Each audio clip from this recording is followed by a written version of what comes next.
What a hell of a match with these two. And Snowpeng.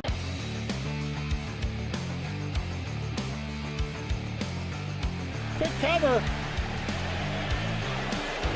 Reversal. Oh my God, the retro ball's got on a roll up. Ontario just couldn't get out of that cover. Super kick! Let go! Let go! Third! Let go! Super kick party! Yeah, pay him the money for that. They seem to be really feeling the There we go! Let's go! Let's go! No doubt! Over the foul pole! Let's go!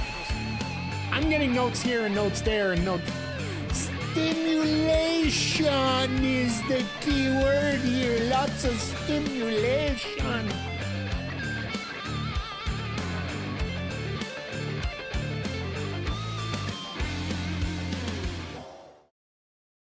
Hey, yo, yo, yo, and away we go. Hello, everybody, and welcome to the Mike Thrift Twitch stream here for a lovely Wednesday night, August 12, 2026.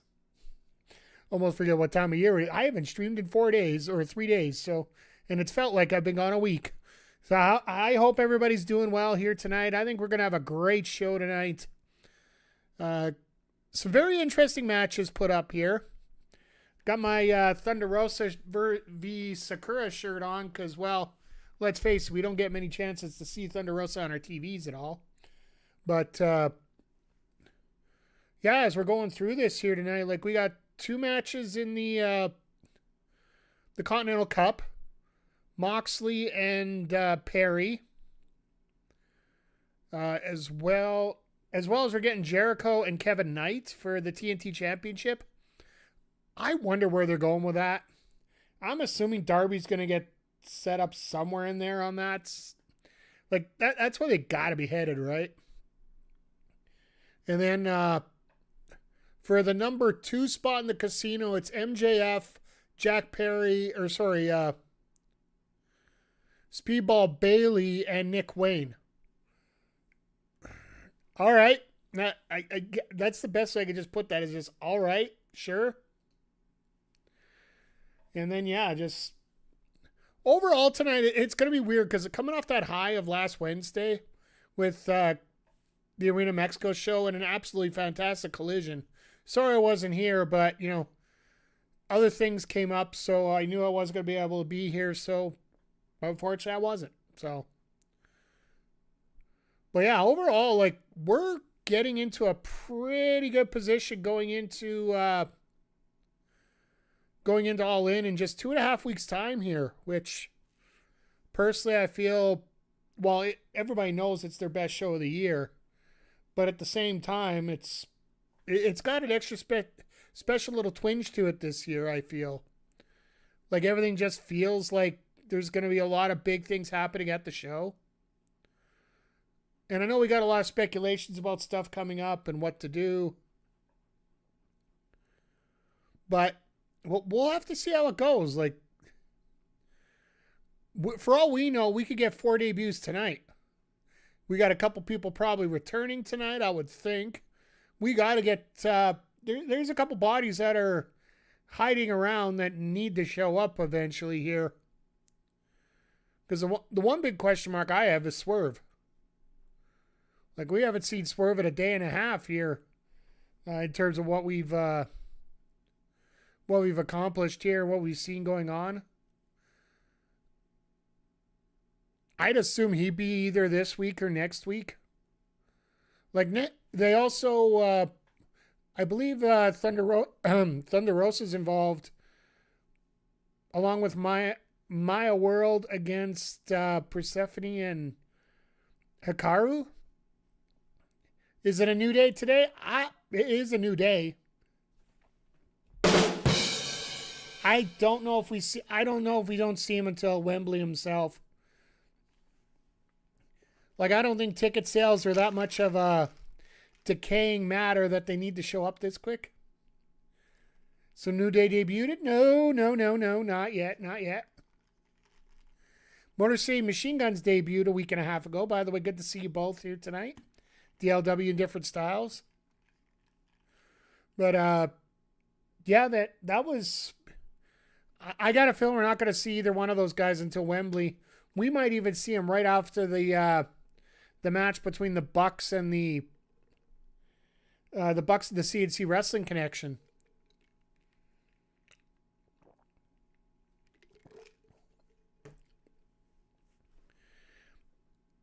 Here's the thing. Here's something we could do. This is something that could be absolutely insane, and go with me on this. Do you guys remember when the New Day were the hosts of WrestleMania? I think it was 34. 34 or 35, they were the hosts. And they came out during the tag title ladder match and introduced the Hardys to that big pop. What if, and you know TK doesn't do this a lot, right? What if TK actually came out and said, I'm making this a triple threat match for the betterment of all of us? Then you bring Kofi and Austin right there. Because if you didn't hear the news, the big thing that'll be going on, Kofi and Austin Creed did actually sign up for the Rockin' Rager at Sea, whatever it's called now, Jericho's Cruise.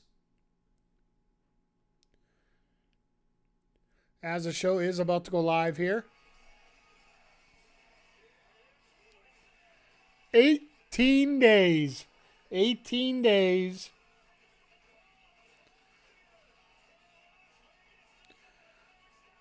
And it's actually great. I actually saw a video by Deporticus.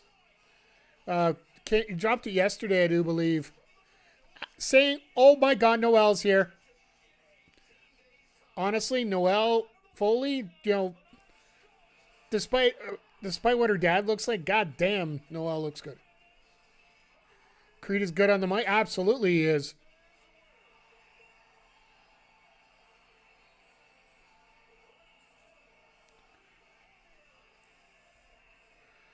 Oh, so they're going to start with an Ospreay promo tonight. He's not wrestling, of course, so... Also makes me wonder if Kenny's here tonight. Because this is a weird one. Like, Kenny literally, like... You would think in Mexico they would have had him there?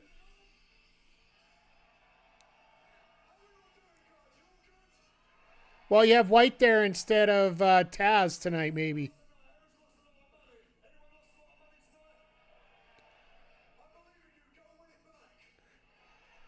Fucking Ospreay. Sorry, I had to. You lose all your money? I believe in you. Go win it back. You're encouraging gambling, sir.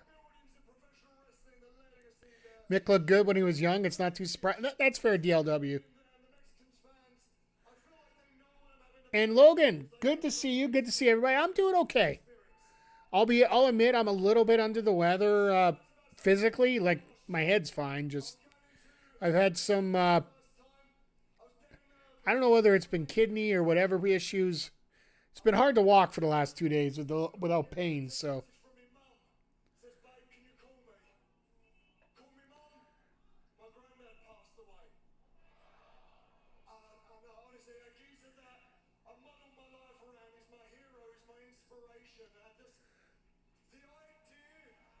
You know, I hate that. All respect to, the good die young. I got like 500 years left to go here.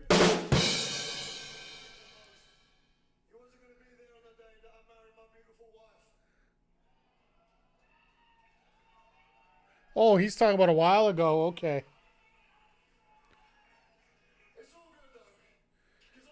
No, I'm feeling a lot better today than I was the last 2 days. Just having to work the last 2 days and whatnot. By the way, once we get to our first commercial break, I'll explain our Backbreaker Pro YouTube rundown, because we had our PLE on Sunday, which I absolutely loved, and I hope you guys did too. I do have it edited. I just have to get the finer details up, so I'll give you the release schedule for that. It was supposed to go out on Monday and Tuesday, but obviously it's not up yet. I'm glad you enjoyed it. I don't think it was one of my better ones, but we got a lot. Like tournament shows are always hard to do, especially when you're doing 3 matches with the same competitor. And since you're doing, I don't want to use the WWE version of tournament because that makes you. Oh God. Tournaments are just hard to book on a pay-per-view. It actually logistically is easy, but just to keep people's attention with the same person there 3 times.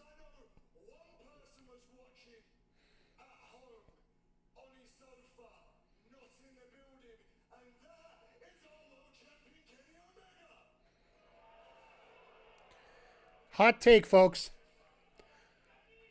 The 30th of August will be Kenny Omega's final match. That's going to be a hot take I got right now. I think with all the injuries he's had and all, like the Roman, I think he honestly hates the Roman Reigns schedule that he's on. And he wanted to have this main event 2 years ago.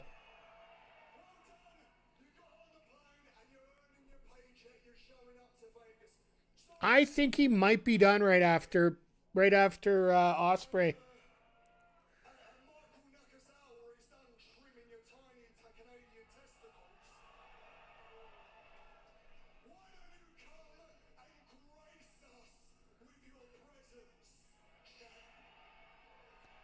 Watch his music go off right now. Oh, even better. This is what Kenny Omega is going to look like in 20 years right here.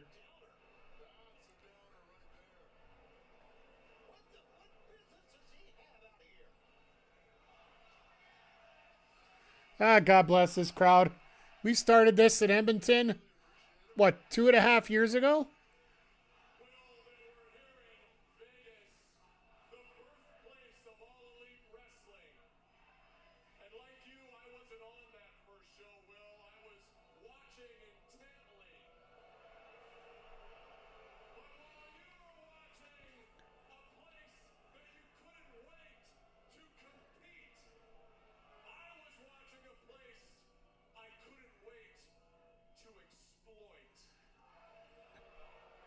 Yeah, what about your boy Davis?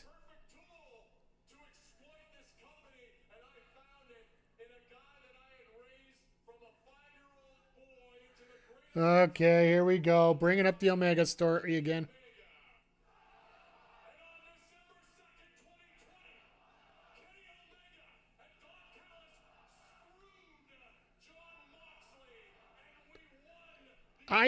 I really did enjoy the Kenny Omega belt collector storyline. It sort of dissipated a little bit once they got to Impact and some of the stuff that broke up there.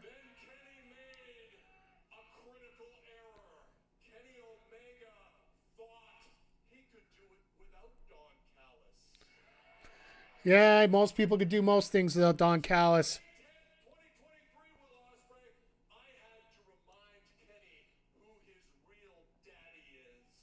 Ooh.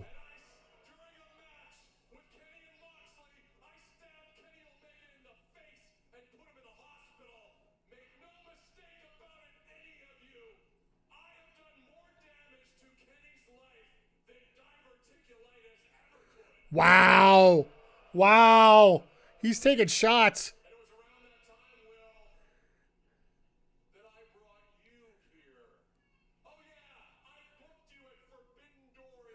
Yes, yes, you did book him for that one match head to head with Kenny Omega.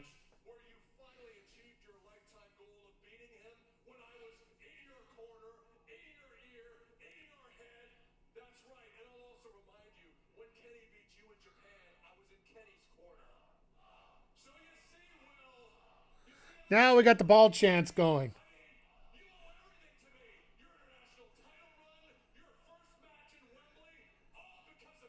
Like this crowd is slowly turning into the I don't give a shit chant.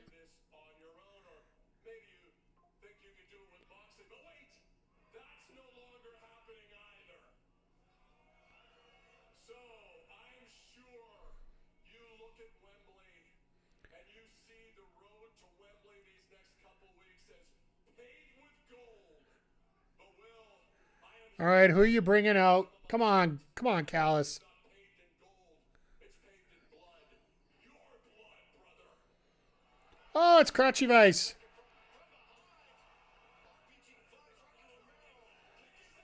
And Doyle. I love how you call him Jake just because forget the name. Oh, Davis is alive.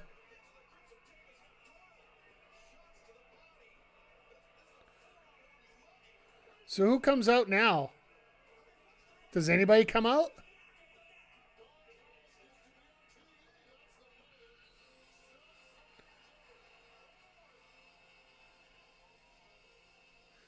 Oh, Omega's here.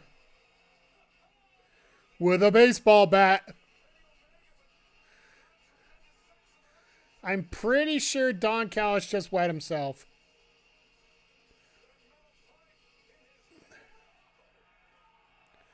I'm pretty sure he wet himself. You know that little clench on the lip when you've been holding it for too long and you just let it go? That somewhat is what it looked like there.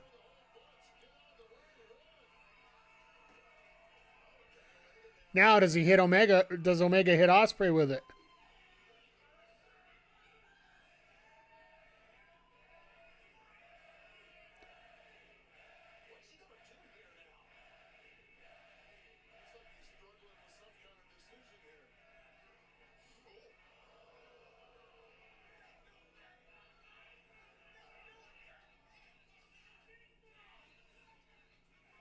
I could do that whenever I want. I felt that. You see, when you talk from the heart, you have this way with words. I feel everything that you say.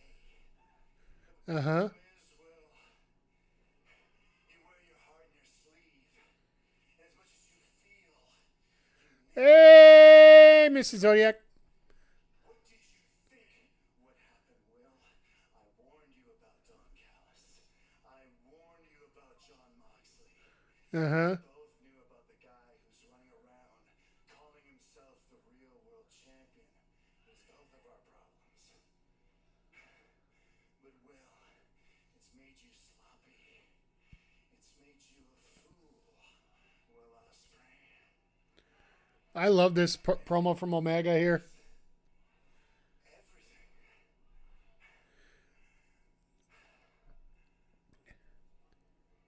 But this isn't the man I want to fight at Wembley Stadium.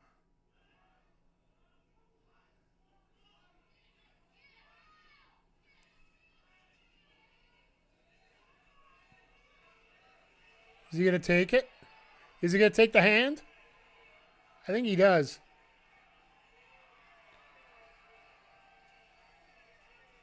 Protecting his stomach because he didn't want to get kicked. I hope you understand. I can't help you like this again. From here on in, it's just me and you. Well, they only got, what, 2.5 weeks?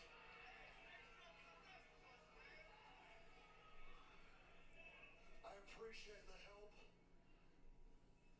but I didn't ask for it. Oh. So what are you doing? And I'm not gonna need your help. Thank you.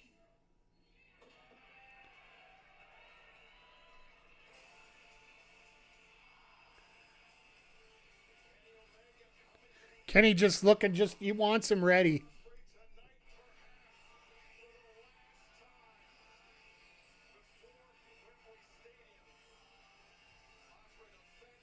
I got a weird feeling we're gonna have that match is gonna be an absolute classic.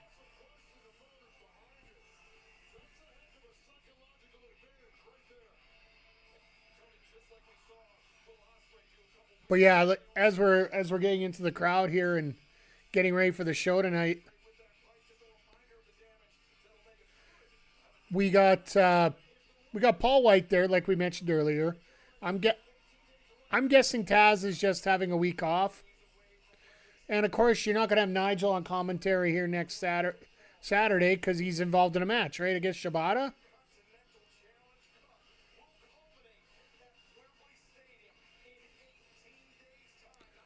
So are we getting Moxley and Perry first?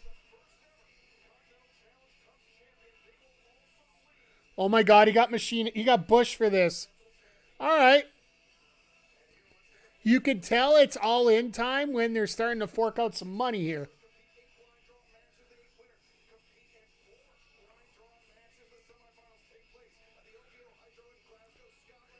So what we got next week, we're going to get the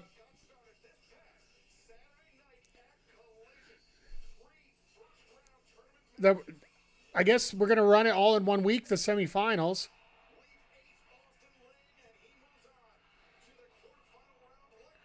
So we got 3, 2, and 3. Eddie looks like he just can't move, but he still wins. Oh, this is going to be freaking insane. White and Finley.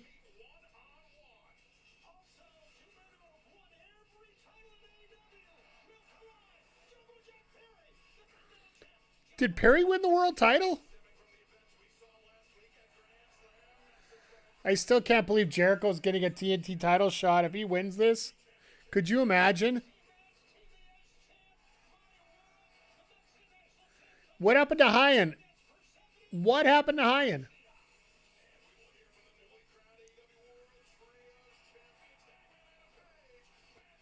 Watch Big E comes out and says, "Yeah, I'm cleared."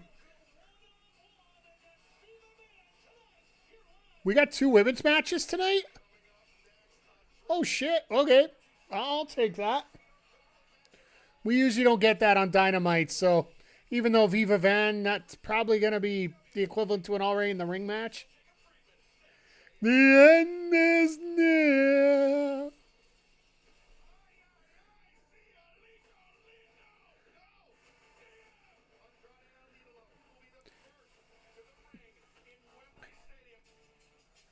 No, which end are you talking about, Zodiac? You talking about Omega? You talking about the Continental? So while we're going through this, I'll give you guys a quick breakdown here. 2 women's matches. Oh, yeah. Oh, sorry. Sorry, I forgot about that. I'm thinking about the Now I just got that WWE Armageddon theme in there. The end is here. Anyway, quickly, just to break it down for you, as we got our entrance coming in for the gauntlet match. BPW Crossfire. I got most of the editing done. I got to do a little bit after stream tonight. Tomorrow at 3 p.m. Eastern, we'll be releasing the pre-show, which featured the All-Star Special Rumble, as well as Looks and Loggers against Heroes Among Us. And Andre C. and Ludwig Kaiser versus R-Truth and Walker Pipe Guy.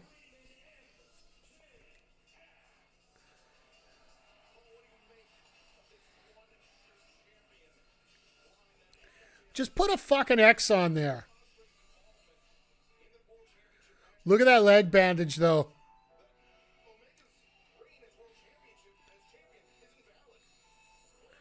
Makes me wonder if MJ... Like, I'm assuming MJF's going to win that contract. No Briscoe. We haven't seen Briscoe in a while, and he just became a new dad again, right? Now that he has a full baseball team... And for all we know, he could be working on a bullpen right now.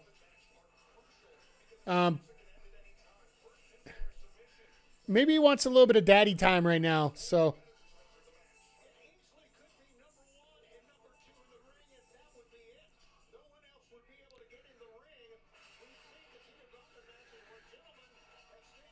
all right, Speedball. Let's see what you can do here. But no. And the main card for BPW will be this Friday. Will be released at 3 p.m. Eastern as well. The starting with the Forged by Fire quarterfinals, the tag match, the world title match and the conclusion of the tournament. So just a quick heads up for you. That's what's going to happen there. And then tonight's episode of Evolution will be put up on Saturday morning, 3 o'clock. So, and then we will be back to be caught up. Speaking of which, tonight on Evolution, we're going to have the new BPW World Champion PJC teaming up with his regular partner Rick Jules to take on a team out of this world. We'll also have Kayla J in action against Velvet of Heroes Among Us. And then our main event will be the winner of the All-Star Special Rumble, Raven, the newcomer, taking on Amanda Reed in a Falls Count Anywhere match.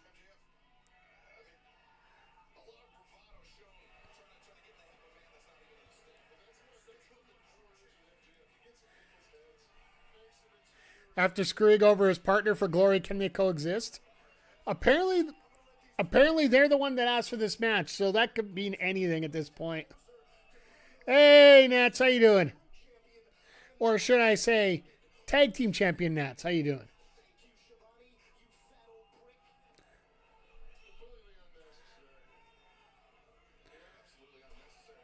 You notice that MJF says all this stuff on the opposite side of where Paul White is?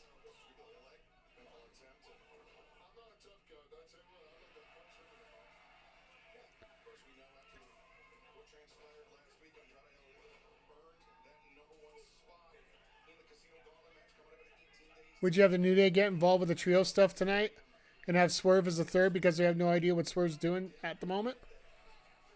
No, because Swerve is a heel. Swerve is a heel, and there is no way you're going to bring in Kareem and Kofi as heels to start. I love the I love the Passion Zodiac. You ain't winning it with me. You'll have a chance on Saturday to get back into the title picture. Paul White should join the gauntlet if he's healthy enough for it. He might. You never know who's going to end up in there. The only reason I would say no to it is he going to take away a spot through somebody else here that could deserve it more.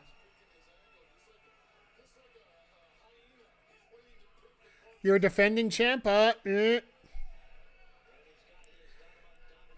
Nats, I don't give title shots to them. Don't you remember the last time you had one against them? I'd be very careful. You're going to get...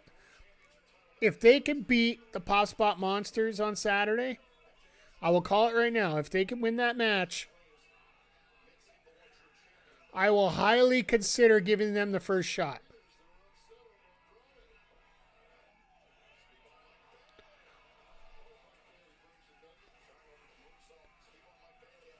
And we'll have to figure out how we're going to do that and when we're going to do it because I want to make money out of it.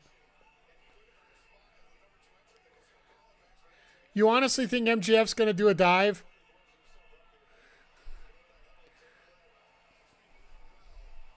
Mike Calsu.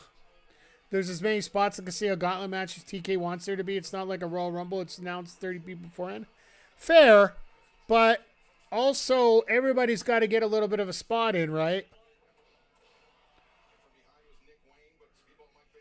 So everybody still has to be somewhat coherent during the match, right? That's the part that gets me, because what do? They knock them out, have them fall to the outside, and just have the match continue?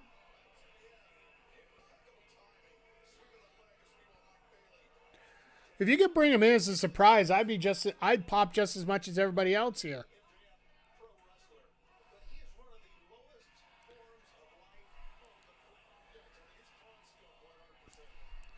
All right, Nats, just, put a little sugar on those words. Put a lot of sugar on those words.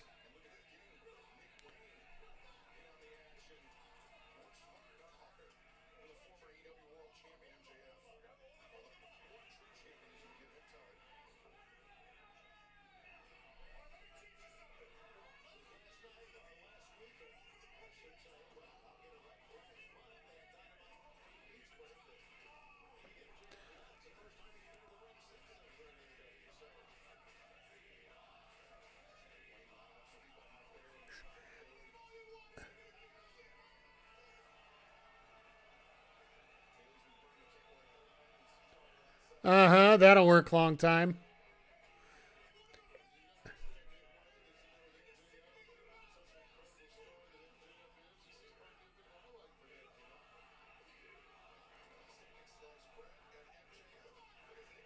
It's all good, mate. It's an No, Nats. No. This is life. This is everything in the world here. Come on now. We're all ultra serious about this. That's why, we got, Mellow Beast has brought in somebody that might actually physically kill me. And he almost did during the All-Star Rumble. Which, by the way, for the record, we will have the match debut of the Bounty Hunter Jay Williams coming up this Saturday. Good for Mellow Beast? Absolutely. I don't blame him at all. Like, I'm the one who signed the contract. Just like Raven was brought in.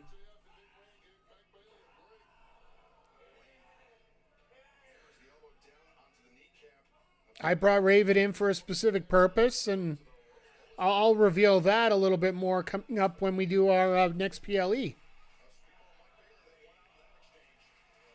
Did Melo come out to trash the Capola?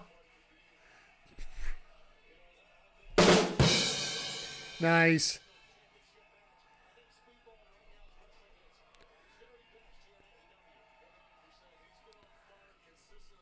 Speedball's doing a hell of a job putting both these guys over here right now, but Nick Wayne, he is going to be the future of this company here.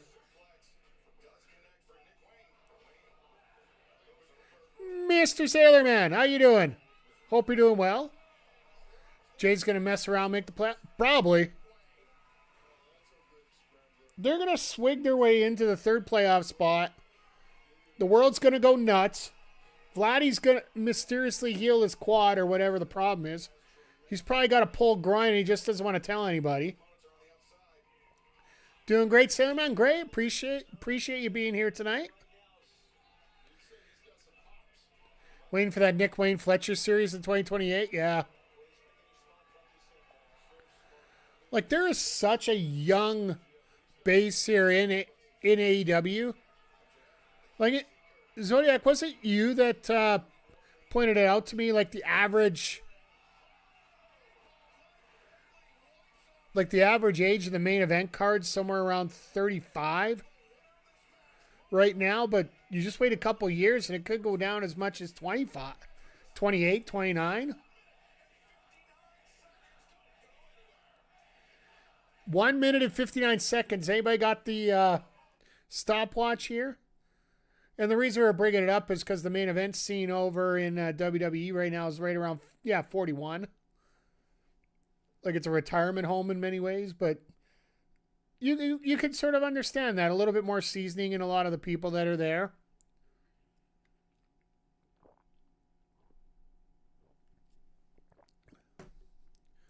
Have Crow, I thought Garcia would be a star. He very well still could be, Nats. Don't give up on him yet.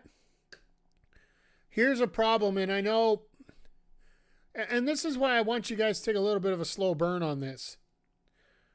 And the only problem we have right now is the top of the card is so stacked. And I mean so stacked. But realistically, if you look at it, like, we are just a few years away from a bunch of these people retiring. Like, I know Jericho will retire wherever he damn well pleases, and then it'll be 2 years after he should. I'm still calling that Omega either packs it in or, if anything, just like you guys were mentioning earlier in the chat, maybe a match against Creed and that's it. Still think Nick Wayne's the next one to jump over to NXT. Very well could be. I got no problem with that if that's the case. Like, if he's going to be used over there and be put in a positive position, I don't blame him. And that's one thing a lot of people realize. Like, just get these guys some good matches. I thing that sucks for me right now is they got so many people that are moving around and they're getting the pop for 2 weeks and then they're not doing anything. Hi, Blake Monroe. Hi, Jordan Grace.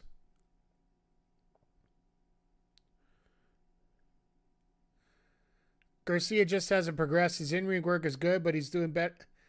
He's better doing technical work. His promo skills are bad. He's been getting better. I still feel that his work is a lot better than what you would have saw before. But you can always stick him with a manager, right? Hook, Bailey, Nick Wayne should all be in NXT. Bailey, I don't think you'll ever see in NXT. His style will never fit there. You also got to remember there is a style in WWE that you must follow.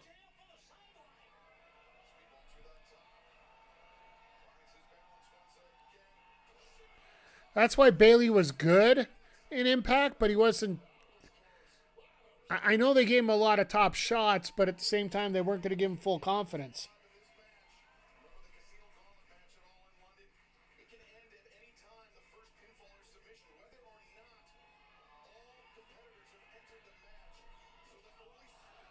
Well, that's a reversal. Feel horrible for Josh Alexander. Well, he might actually get an extra break here coming up here. If you haven't heard. Oh, the lesson that MJF taught him.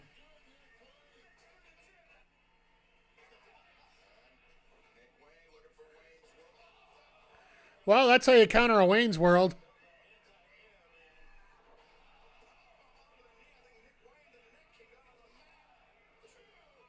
Well, tonight on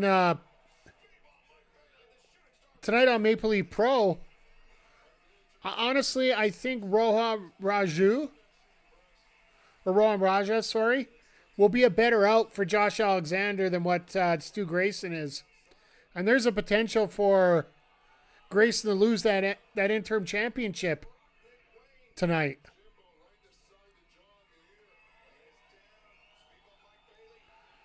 That's the main event of Maple Leaf Pro tonight, title for title. So,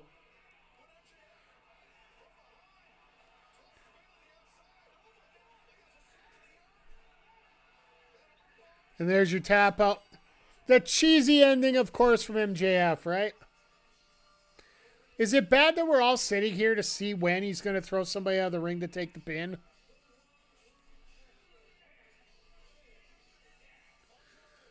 Wait a second. Hold on. What are the initials for One True Champ, folks? OTC?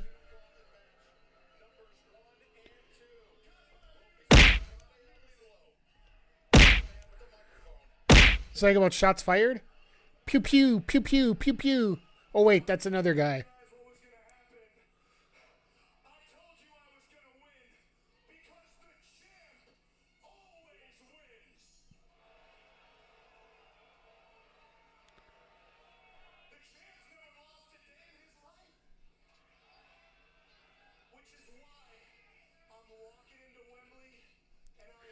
MJF is Samoan?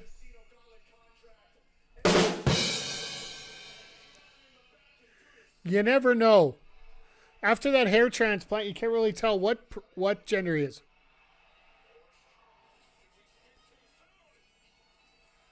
Ah! Hi, Andrade. No, he's not here. He's scheduled to take some time off.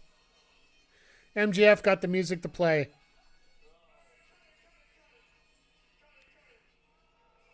You say Samoan is a gender?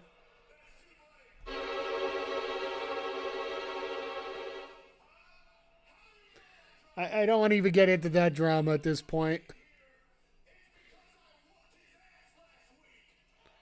No, it's because he had a scheduled vacation, you dumbass.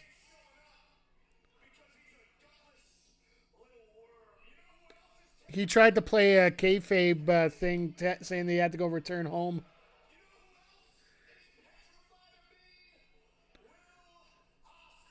Did Mike pay his... I set up chairs. I help with the ring once in a while. nobody would ever help me set up my stuff. So I pretty much had to do that on my own. Well, therefore, those guys did their thing. I did my thing when I was setting up. So I got sort of a half pass on it.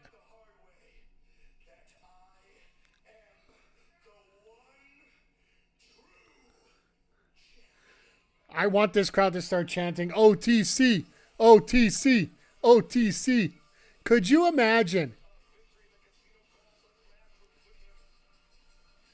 I get what people got mad. Honestly, I'm a lot more pissed with Eric Cannon than I am with Avery. I'm also a little bit pissed with AJ. Avery almost gets a pass as far as I'm concerned. You go, dude. Eric should never have brought it up on X. You bring it up in the back and you discuss it. Oh, bro, hold on.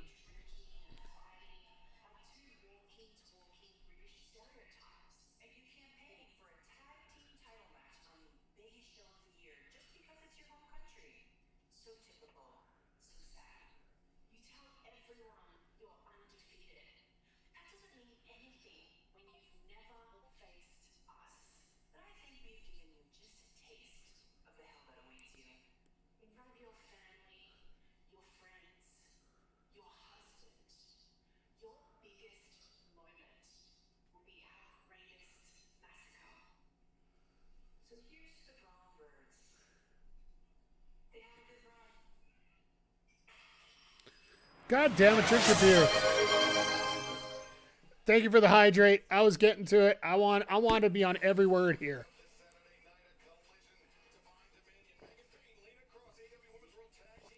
For the record, folks, we will be back on Saturday, back at scheduled time. Thank you for the hydrate once again. So, Eric Cannon shouldn't have brought up on X, bring it up in private.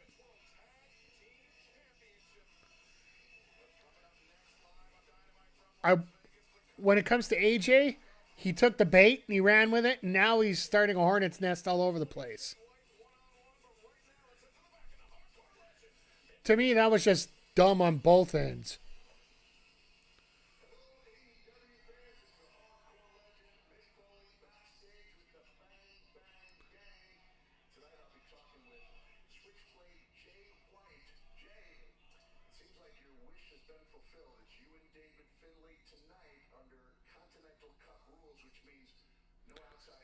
Killer Lena Cross, yeah.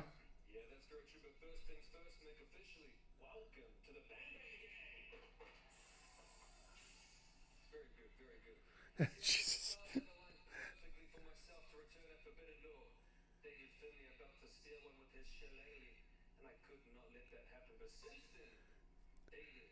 Oh,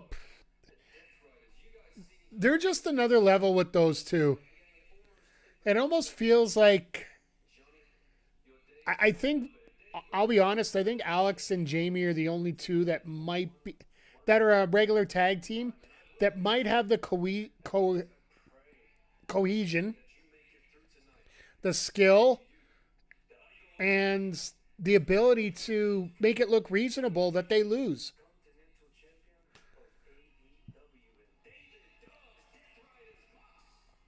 Hope my two queens retain. I just want a good match, and I think that's what we're going to get out of that.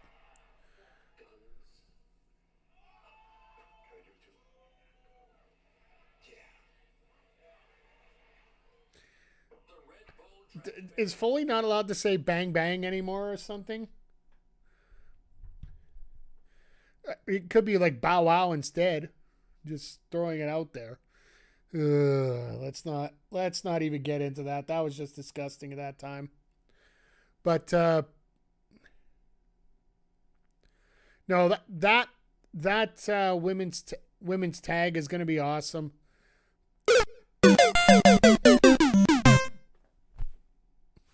For me, just having those two in there. Yeah, heart attack. Way to go. Let's go. Thank you for the blurb there, Nats. Yeah, just watching everything as they're going along here, like, I want that tag match to be good, just because For all the shit the Divine Dominion have had to deal with, having defenses constantly on the pre-show, having makeshift teams thrown together at them, a lack of any storyline, the whole, when they finally get a storyline, they have drama around it. Hi, Tegan Knox. Hi, or Nixon Newell. Hi, Miranda Alizé. When they finally get a story with some teeth in it, the whole thing ends up being a drama about two other people that aren't even involved in it. And to me, they just deserve better more than anything else. And yes, Lena got that title for a very good injury replacement, I think is the best way to put it. By the way, shout out to Penelope Ford. If you haven't checked it out, Penelope is actually streaming, not right now, but I know it was yesterday I think she was on. She started streaming my favorite series right now in Horizon Zero Dawn. For one, can't wait for Lee Moriarty versus Nigel McGuinness next Friday. Yeah, I honestly feel that's why Thunder Rosa is on the show, because I think she's trying to promote a Ring of Honor show. Unless she's going to turn on Maya, which could happen. I'm more excited to see what happens with Nigel on Saturday, as he's going to be taking on Shibata as part of the Continental Cup. It makes me wonder if Nigel's not going to win the Ring of Honor Pure title, just for the fact that either that or he retires from Ring of Honor. You think double champ Nigel? I could almost see him getting to the final and losing to Mox. I don't know if I see Mox losing it still.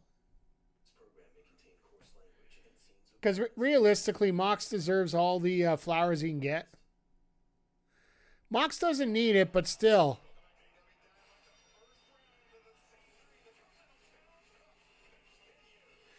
Oh my God, they're trying to put C3 over here.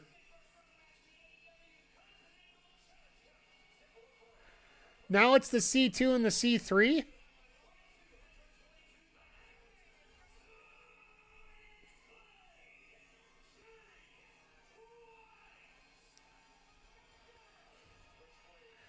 You know, his abs don't show off as much with the baggy pants. I'm all for Nigel and Willie winning in London. I wonder if we're going to go all England winning. It wouldn't surprise me.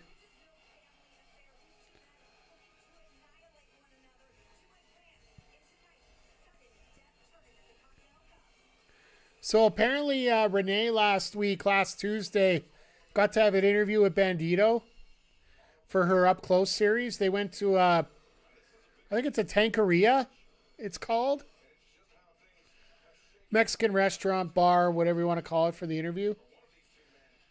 And she's like, yeah, normally I don't drink around shows because I'm always around wrestlers, but if you want to have a cerveza or two while we're here, I guess I can live with that.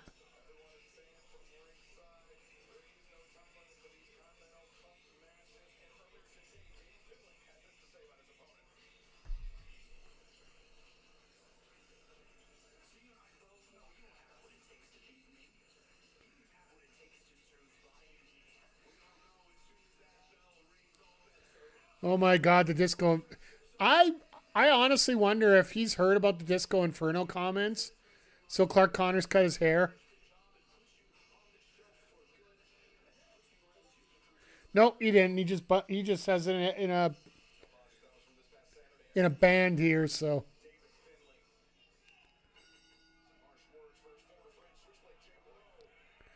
Nice try, Finley.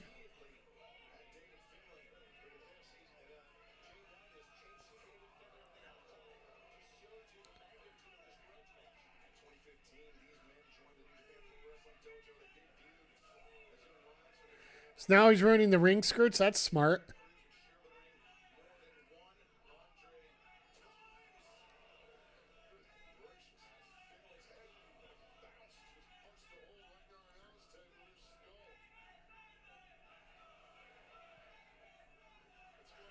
Why we got a 50-50 crowd on this one? That's what I'm wondering. Somebody likes the bad guys here for some reason.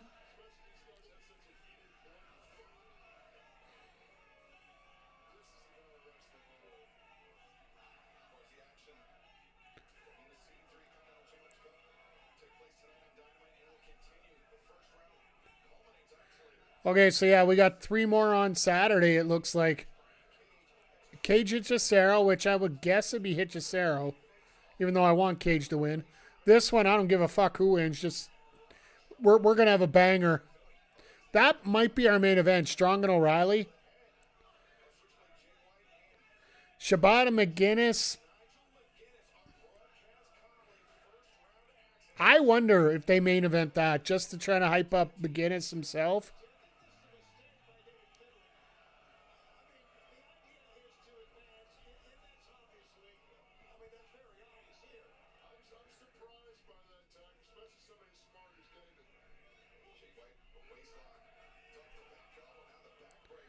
But it's also interesting to see what we're going to get for matchups here. Because I would assume they're probably going to look for... You know what? In my opinion, what they might actually do in this point, we got Claudio and Mox as one semi. And let's do Finley and McGuinness in the other. What do you guys think? What do you guys think for semifinals here for the C2? And literally, you can pick any 4 wrestlers. Because with the automatic redraw after...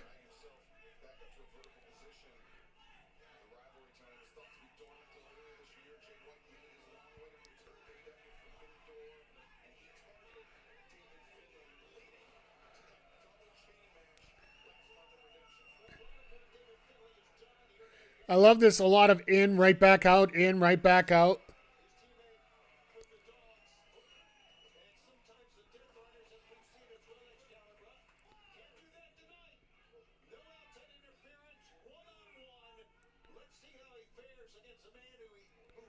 Oh, look out.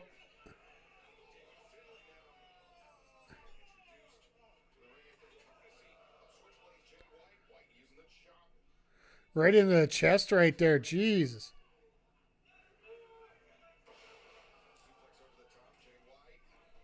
Down hooks a leg.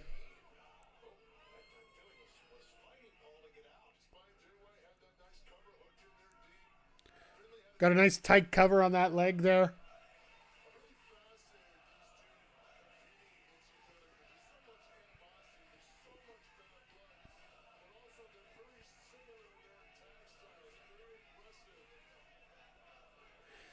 God bless the old timeout gimmick.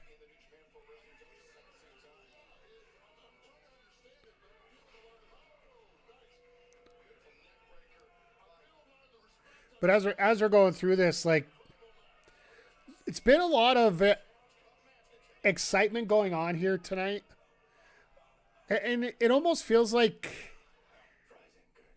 well, as we go into a commercial break here. The only thing that the C3 does in another way that's a negative, it does hamper what you're going to do for a lot of the undercard matches because you got to wait to see who gets eliminated before you can start setting up a lot of the non-title undercard stuff. Because, like, we literally have not had anything on Fletcher Takeshita Okada, which I think a lot of us strongly feel that's what's going to happen going into All In, but we've had little feelers back and forth, but they are going to have to find some way to ramp that up a little bit.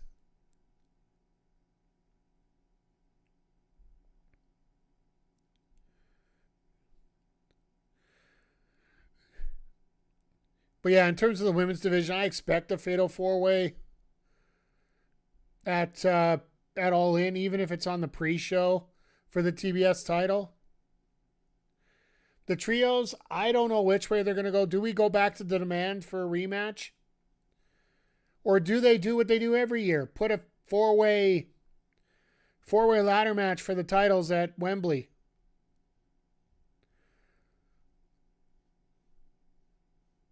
And maybe you have Sheamus and the New Day work come in. Could you imagine that?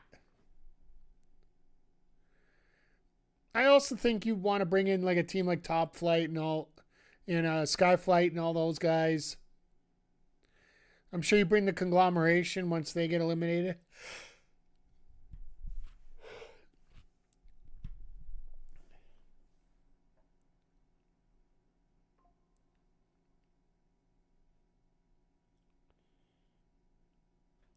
Oh, what the heck?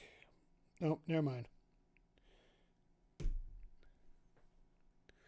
Sorry, I thought I heard another wrestler passed away, but that wasn't what it was. So, I really do wonder where we go from here. Do we get Switchblade moving on? Do we get David Finlay? I would assume more. Like, who needs it more right now? And I think in many ways it is Jay White. Also, you could play on that fact that if he hits the Blade Runner, nobody's kicked out of it yet. Because we are still at that point, where the Blade Runner has yet to be is yet undefeated. As we come back from the peak char. Ad break starting in just under a minute, guys. Just a heads up for you. Welcome back to the AEW Dynamite first round action in the Continental Challenge Cup. Switchblade, Jay White, David Finlay. Tony has been in the driver's seat for the last few moments. Well, of course he has, but it's the commercial break. But that may have changed the complexion. That was a little bait and switch there. I think Jay White suckered fit in there. Paul, that's not fit.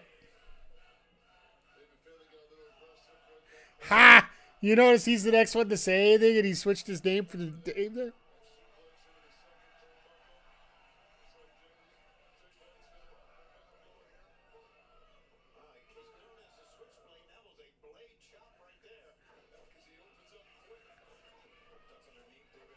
Nice DDT here.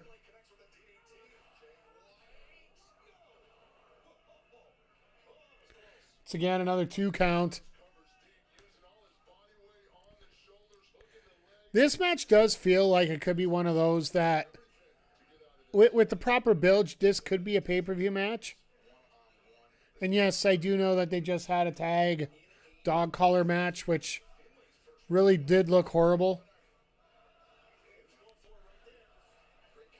And the only reason I say it looked horrible is because the amount of violence that they actually had in it was rather unpalatable. It's almost like they could have had elastics instead of a chain putting them together.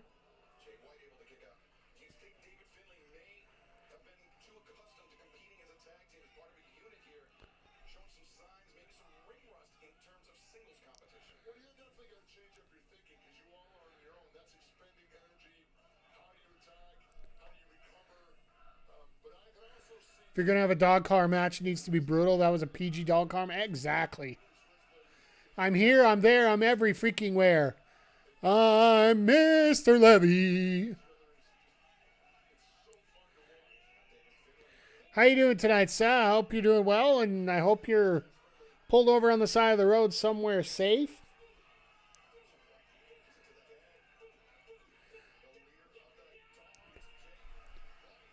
But yeah, if you're going to do something like a dog collar match, it should be like for a main event.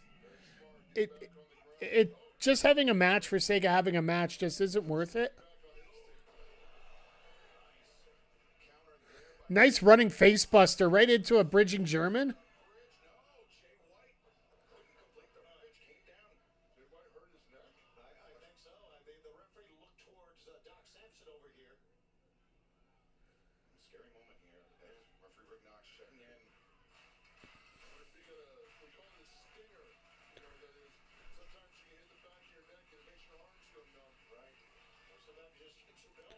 Okay, that just looked weird.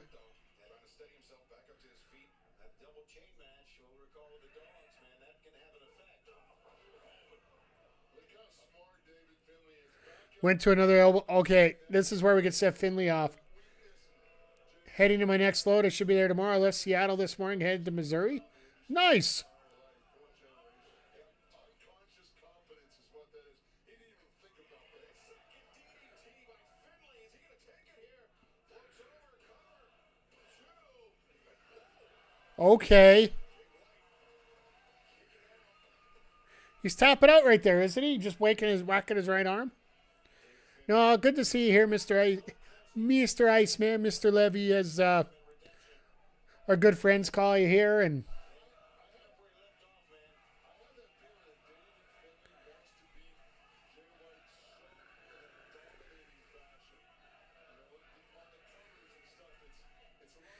or else we're gonna go straight for a Blade Runner here, one or the other.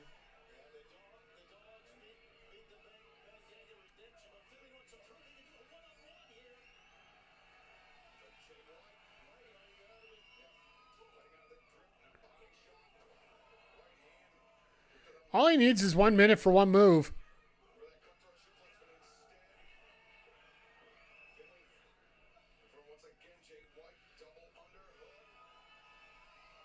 Really? Oh my God, he need it. That's gotta suck. You see Finlay go down there? Normally you're supposed to go down on your stomach, but he went down on his knees.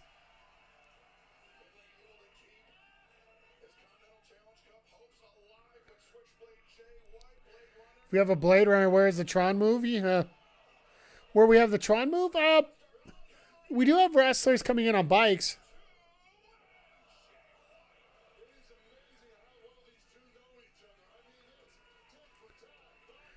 I really wish these guys would bring up the New Japan history a little bit more. Because that was one of the bigger feuds they had in New Japan in the late 2010s. Late 2010. Yeah, it was late 2010s, early 2020s.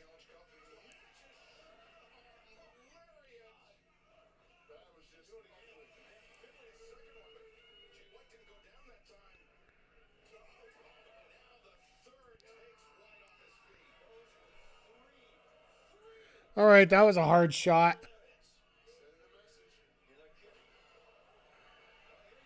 And there it is, and we're done.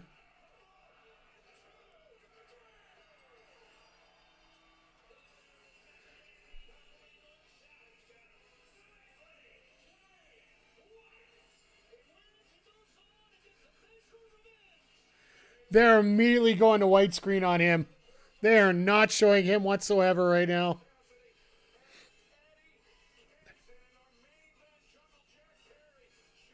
Oh, it's Moxley and Perry in the main event. Okay.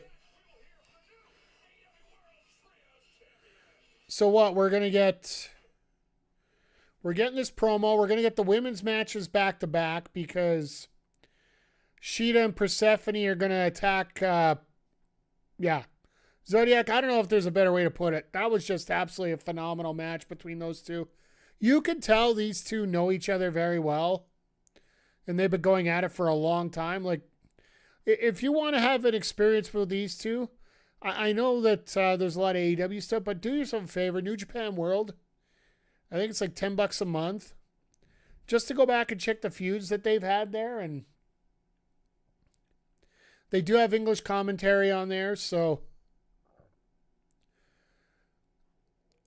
absolutely fantastic. Like, you know they're going to do this again. They literally need to settle this feud somehow, and I think they got to find a better way to do it than just a C2 match or C3 match. You don't make these two involved in a stipulation match. You make these two the stipulation. It's the way I've always thought about it, so.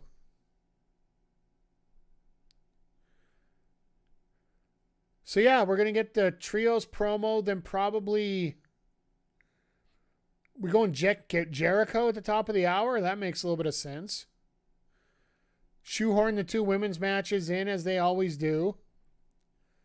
Statlander comes out against Viva Van, beats her, and Persephone and Sheeta come out to beat up on Statlander. Moves on to the tag match. Then we get our main event of Perry and Moxley, which the only thing I'm worried about is Jericho going over time, which, is something he's very well known to do.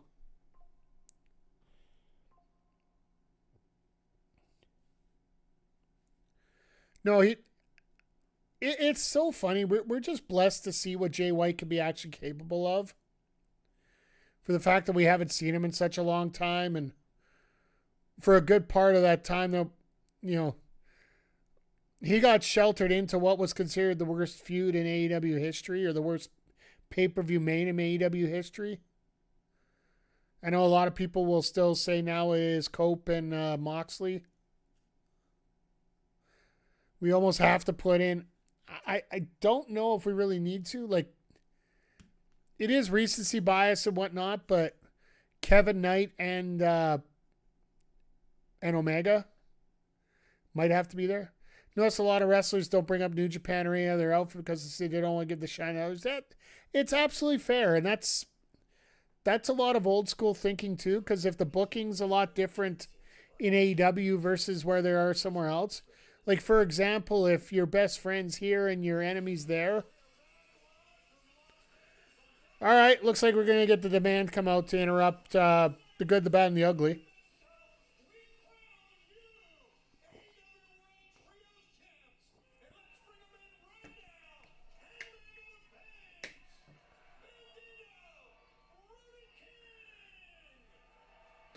The Good, the Bad, and the Ugly.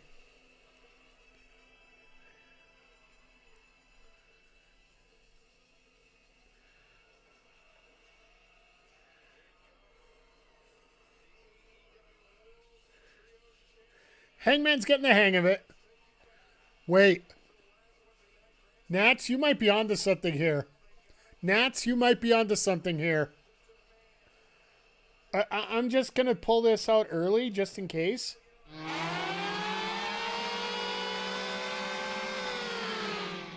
Because think about this. If you have the mortal enemy of Hangman needs two partners to go with him to take those titles off of him.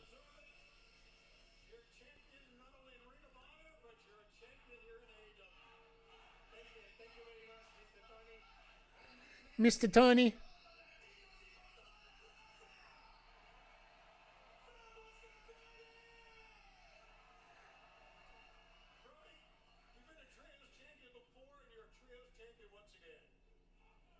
Tony, I'm a man that likes to have his actions speak louder than words.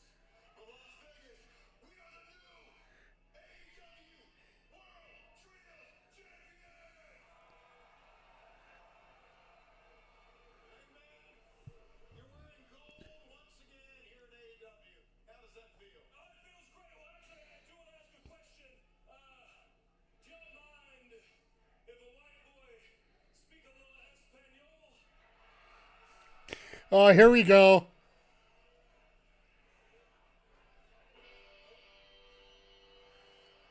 Hello. Somebody hasn't been around for a while. Nats, I think you might be onto something.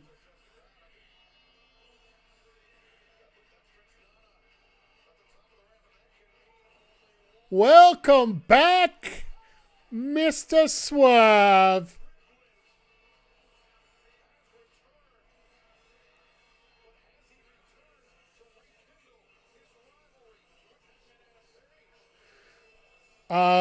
Folks, I got a little bit of goosebumps here.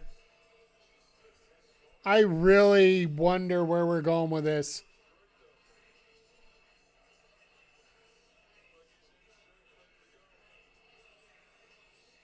It's not personal. It's no. If you watched on Saturday, the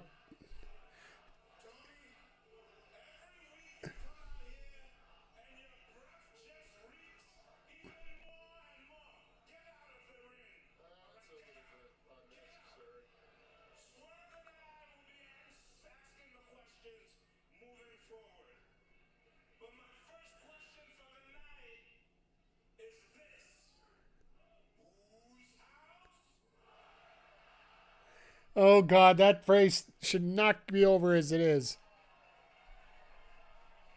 Oh no, I completely understand, Nats. I was just bringing that up myself here. This makes sense. That's why I shoved it off earlier, though. Trauma bonding? Do my eyes deceive me or something? Or do I see three guys that I had bad blood with over the last couple years together being friends and like just grouping together now like a kumbaya? Oh God, Nats, I can see you're just. I don't like to get too high about this stuff because if it doesn't happen, you don't get synced down too low. I mean, look at y'all. Do y'all have absolutely nothing in common? Well, one thing. Me. Fair enough. I mean, look at you, Bandito, the most wanted. You know, I stomped the old town and I terrorized every single person in it and left them almost dead. You know how you responded to that? We tear the house. Don't forget when Kofi got fired, Swerve did a shout them out. Yeah, fair. You failed and I beat you. Which led me to you, Brody. Do you think it's a coincidence that they announced today that Creed and Kofi were added to the Jericho Cruise? We go so hard. That's why we fight the way we do. That's why we go to war the way we do with one another. But the last time I seen you, you were laying face down in a pool of your own blood. And it's funny, all this history always seems to come back to you.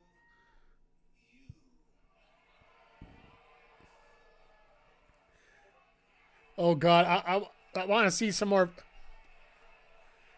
That Double or Nothing match was a lot of fun.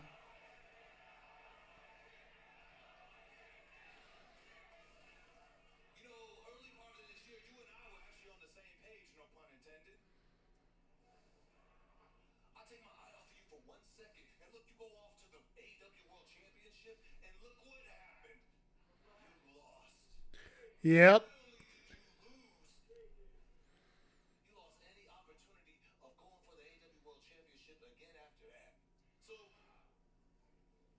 I have to ask you, what is the history, what is the legacy of Hangman Page now, huh? What is your story going forward the rest of This is probably the story that they wanted to do with Cody. But Cody didn't want to go through with it. Swerve, unlike you, I didn't take my eyes off of you. I watched what you've done for the majority of this year. Well, Cody had the same stipulation, right? He couldn't challenge for the Results do you? he couldn't challenge for the world title anymore after he lost to MJF. Watched you do some I guarantee you they probably wanted to put him in some kind of tag, some kind of trios as well. Like he did a lot of work with the TNT title, but eventually you got to work away from that title a little bit.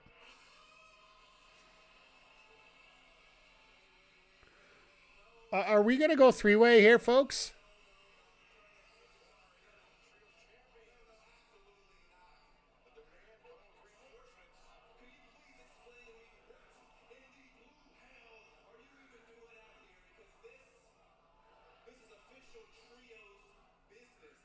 Oh, shit. Oh, shit. Uno, dos, tres, un, deux, trois, 1, 2, 3. As far as I can tell, there's only one of you out here. But that is unless Prince Nana has now decided to step his old decrepit ass back into the ring again. And oh, believe me, I hope that is true because I know for a fact that Toa Is anybody going to steal his weed if he gets involved in the match? for good. And Swerve, Fuck. I just got a weird feeling.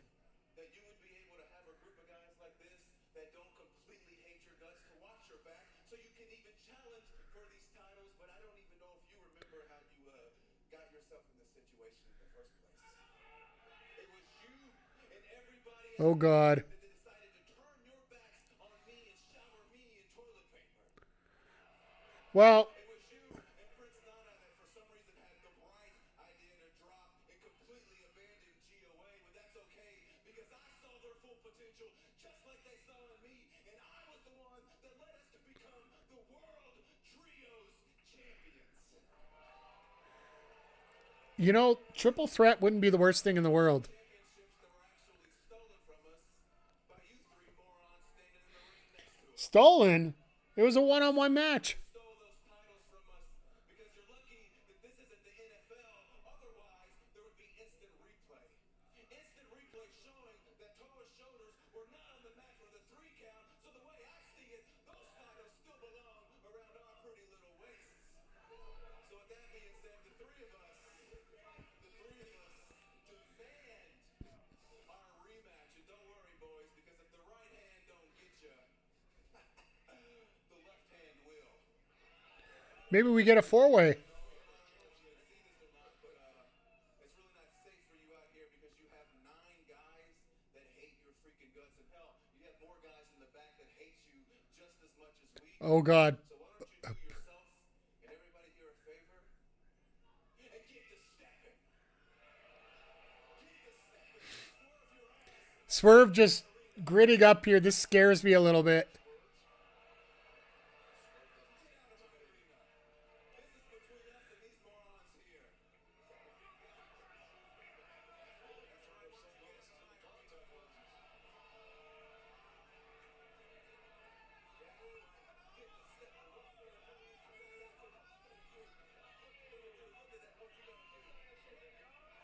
Literally just have him walk up in behind.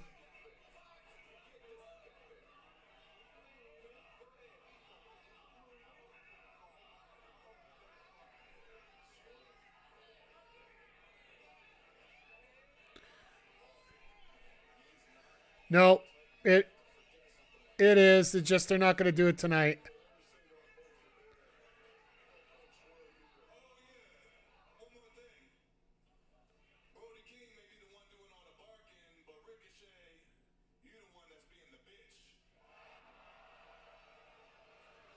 Oh, shit.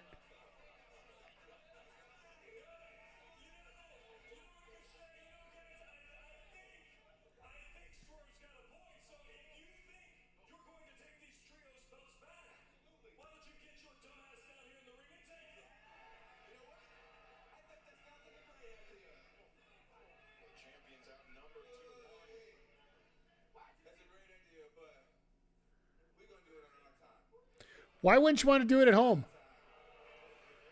Like Ricochet's home.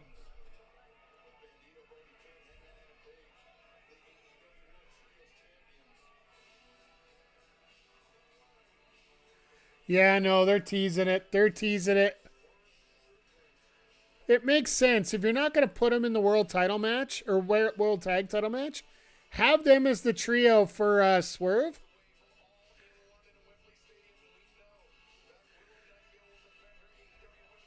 Let's put it this way. They put the graphic up, a 4-way ladder match or a 4-way, I'd assume they do a ladder match.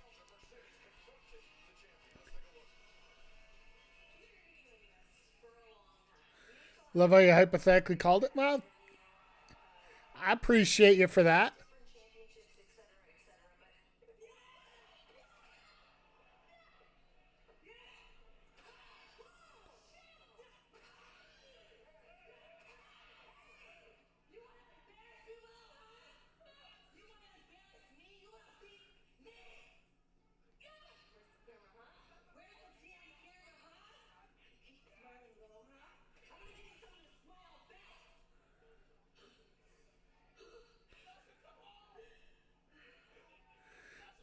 Fucking guy in the crowd. Somebody hit that fucking guy in the crowd. Says you come home. You fucking dits. Not that I'm bitter or anything or angry.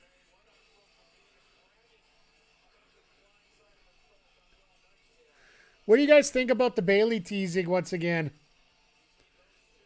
Playing music called All In on her Instagram. I honestly think she's not going anywhere yet. Do I want to see her? Absolutely. Do I think it's going to happen? Who knows? She might get to AEW before Chris Jericho finishes his entrance down.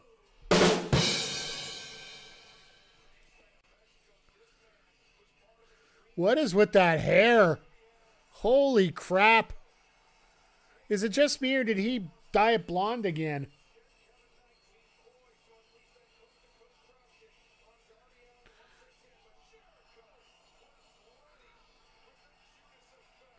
Well, at least Jericho isn't wearing those Mexico tights again. The Lionheart tights.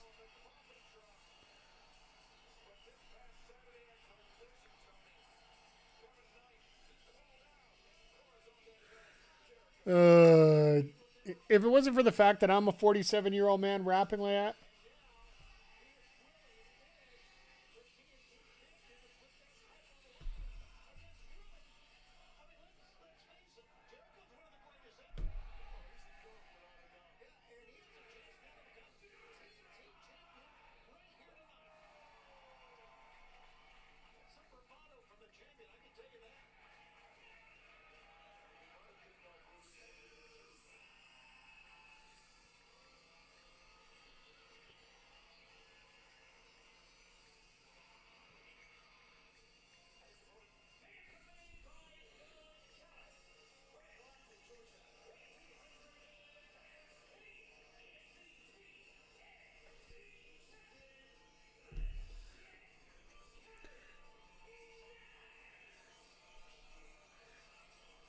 All right. This is like the entrance I try to fix in 2K when the graphic doesn't work out properly.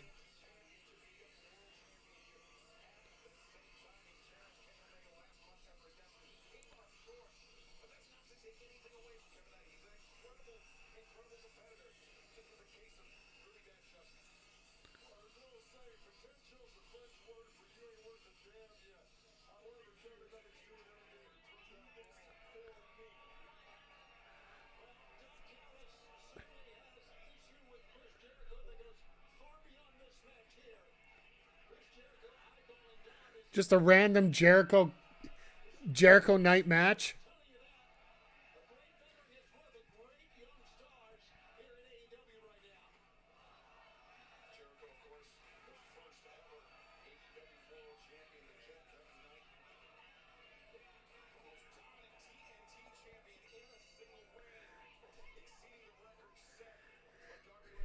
Knight's got to be careful. This is Jericho's match with the fact that Aubrey's in there, right? So I had a thought fever dream. Why hasn't AEW or WWE turned New Japan into a minor league for the big show? Might be a way to drum up new viewers because they're more invested wrestlers who give Jap.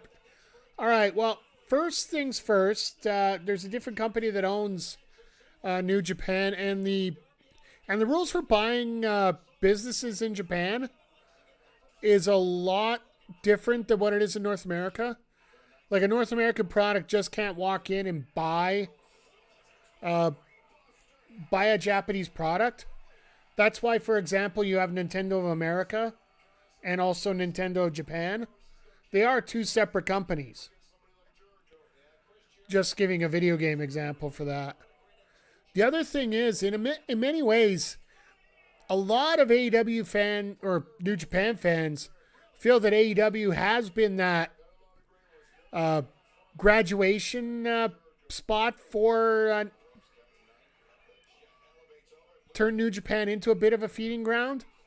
Because honestly, there has been a huge talent drain from New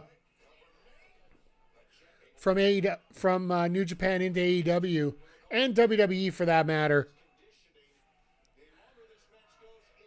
Like I could say specifically for AEW, you got Finlay, you got Ospreay, you got Okada, you got Kevin Knight, you got the Dogs. Hell, if you want to go long term, you technically have the Bucks and Omega. And Cody, of course.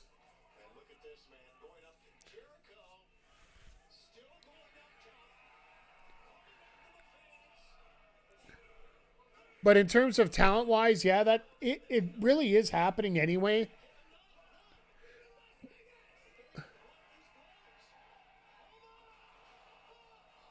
The frick? Jericho pulling... I'm just going to do this in honor of doing something crazy.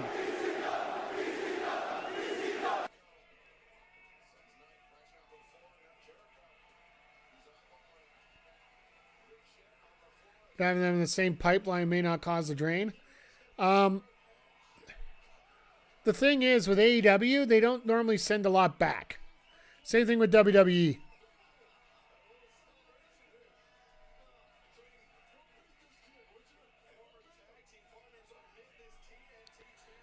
Like more often than not, it's you go up and then you get fired. That's more on the WWE side. You just don't have your contract renewed on the AEW side. Either way.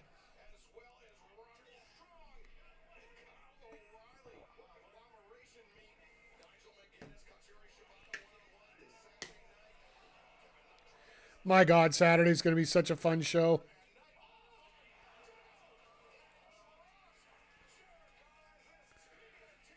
But I get what you're saying, and just the problem is, like, I know you're thinking sports wise for a pipeline. However, in AEW, it's more of a spout than a pipeline, because pipelines will go back up eventually. Spouts only go one way; they go straight to the other, straight one way, and not back up the other. So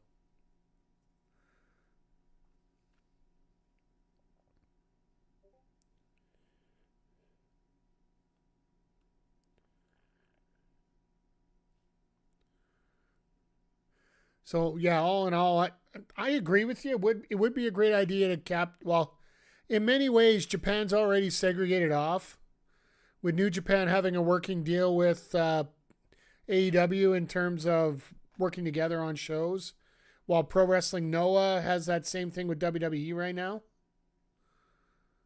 Like, frankly, when WWE does the pipeline you're talking about, they only send wrestlers from NXT and AAA over.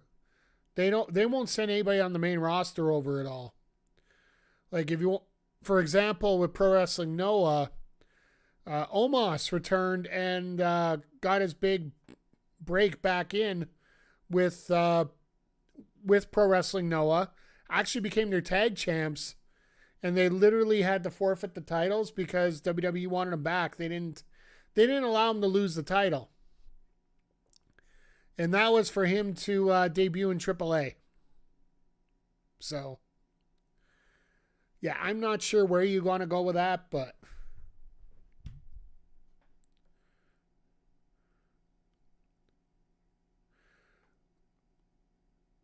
more often than not, unless you're having wrestlers that are having actual signed contracts between promotions, you're not going to get these pipeline deals like that, right? So there are very few promotions in the world that have those signed contracts.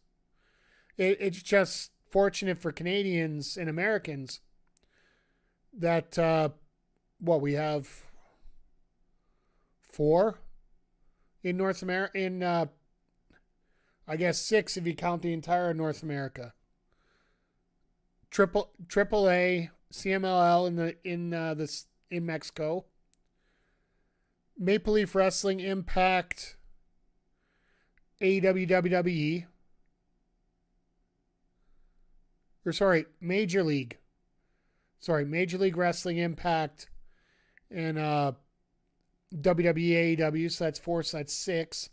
Then you got Maple Leaf Pro in Canada, which I don't even think that is exclusive contracts, but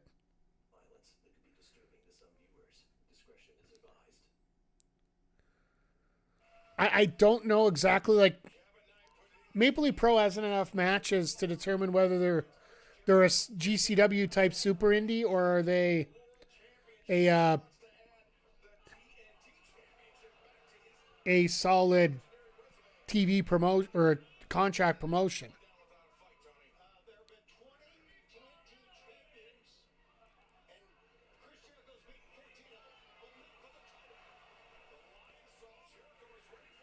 That was a hell of a leap on a lion salt, though. You got to give him credit.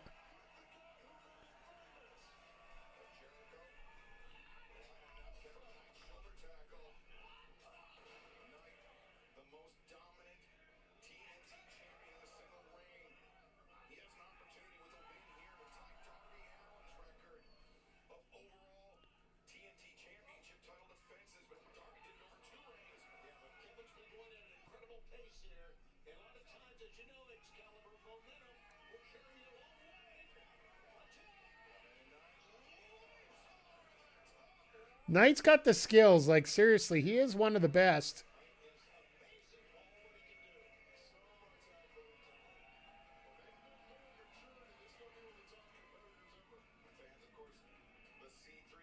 Challenge Cup continues this Saturday on TNT. Plus, we will see the AEW Women's World Tag Team Champions Define Dominion in action this Saturday night. Sorry, chat. Had a little bit of a... Tony Khan has just announced that Mercedes Moné Oh, shit. We got Mercedes on Saturday. That's cool. this Saturday night. I'll take a Zeta Steel match any day as well.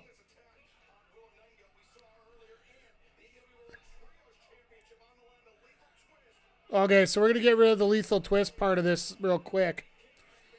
Which basically will essentially bring it down to 3 teams, which very well could be the 3 teams that we're looking at going into Wembley. Because realistically, what? We got 4 shows we got to deal with. 5 shows after tonight that we have to fill in. And basically, the last 2 shows have to be like... You can't have too many crazy things going on.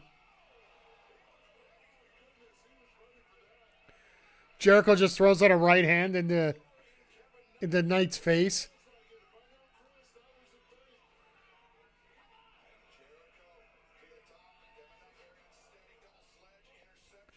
Trying to go for that high angle Uranagi.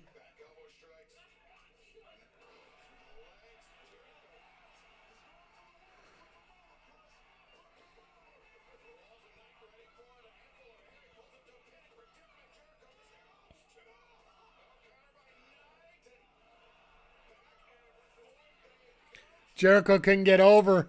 Knight had to help him there.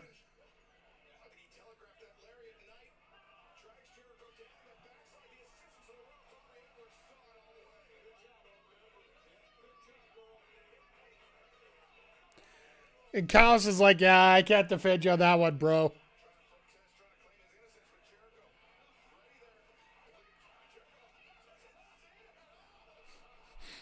Oh, that would have been hilarious.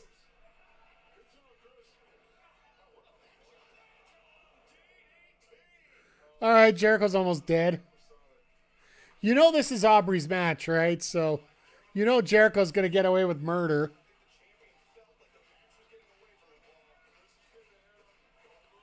Once again, everybody, thank you for being here tonight. I know things have been a little bit off and on for me a little bit tonight, but we're trying to focus, trying to keep things going straight here. Hope you're having a great time tonight. We are going to be going overtime. There's no physical way we're going to get through 3 matches, including a Moxley match, in half an hour without finishing this yet. Even if Viva Van and Statlander ends up being 2 minutes.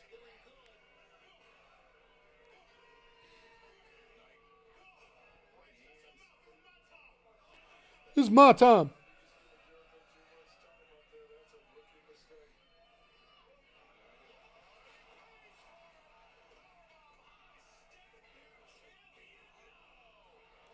Oh, he kicked out just well enough to get turned over in the walls.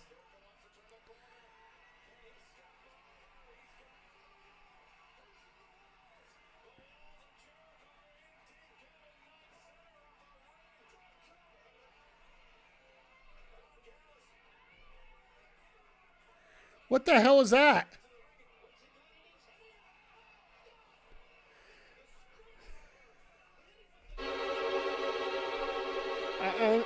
You know what? I'll just...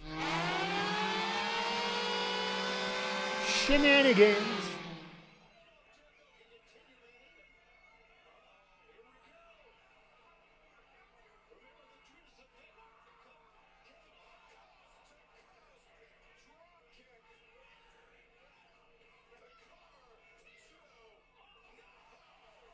Where's Jericho bleeding from? Oh, that's his necklace. I was like, where is he bleeding around his chin?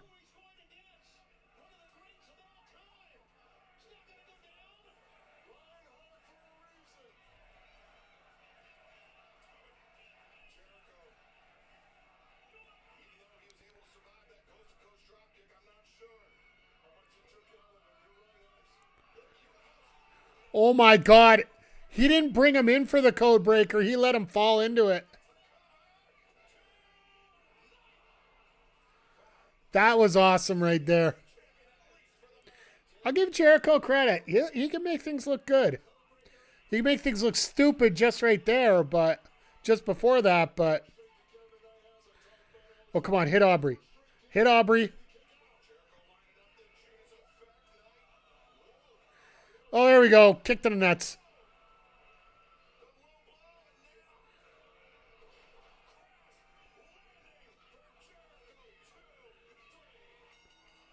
Good old-fashioned kick to the nuts.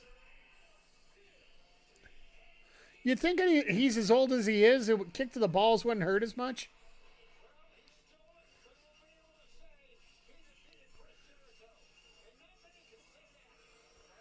I'm sure Don Callis will tell everybody and everybody else that Kevin Knight beat Chris Jericho.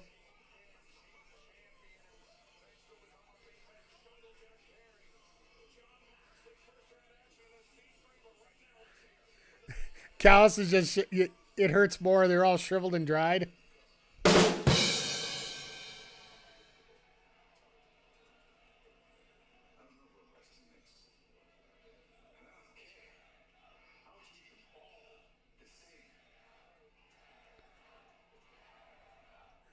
Marina getting Moxley loose there.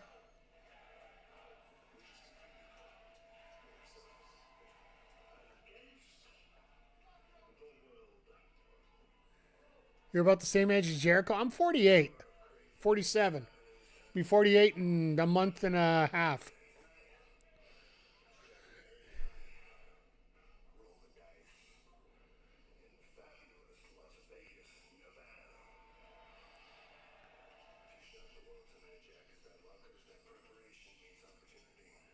Yeah, I think he's like 55, 55, 56. Let me do the I'll do the quick Google.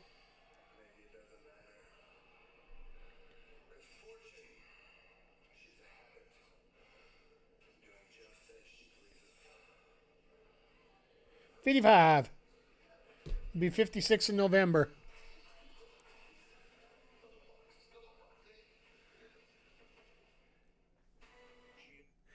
Yeah, I really want to see Claudio and Mox in a semi. I don't know if I want to see it in a final. I definitely want to see it in a semi.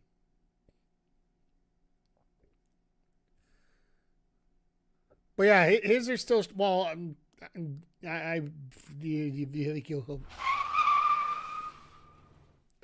let's just move on there from that. But no, I think Jericho's the new Ric Flair. Yeah, in many ways he's getting equivalent there. He's just not as... Chad, help me out. What's the word I'm looking for here about...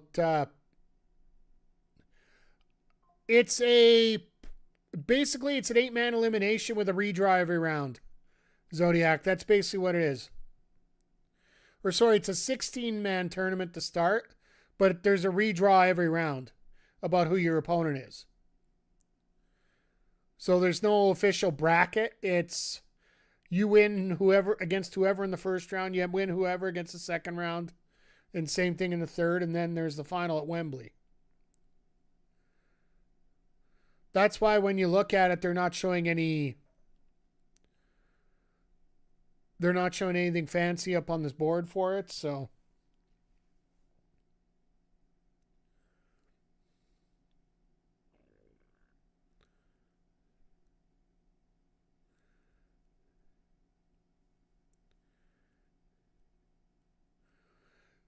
yeah, that flamboyant, eccentric, over the top. Yeah, but there's one difference between Jericho and Flair. How do I put this politely? Flair is a complete loon sometimes. And Jericho's just a complete loon on some of his beliefs. And let's just, when it comes to that. But, Ric Flair in the last week here has gone from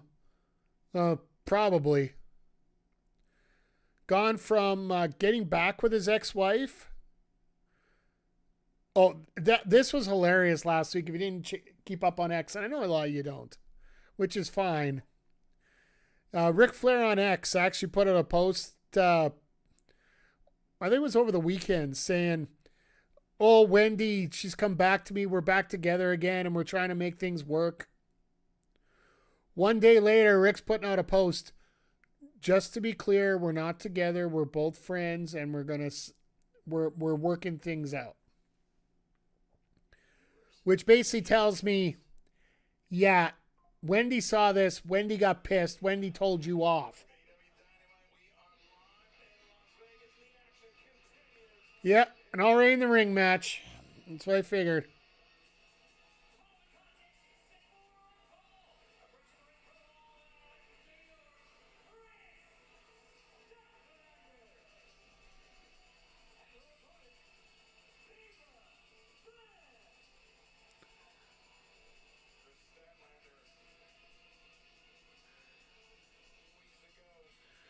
Yeah, so basically the women's tag gets cut time because, well, you could tell they're Russian, right? For the TBS Championship, Hikaru Shida passed Persephone the kendo stick, and Statlander made her surprise return to disarm Persephone in a Allow My World to make her first successful defense of the TBS Championship, Tony.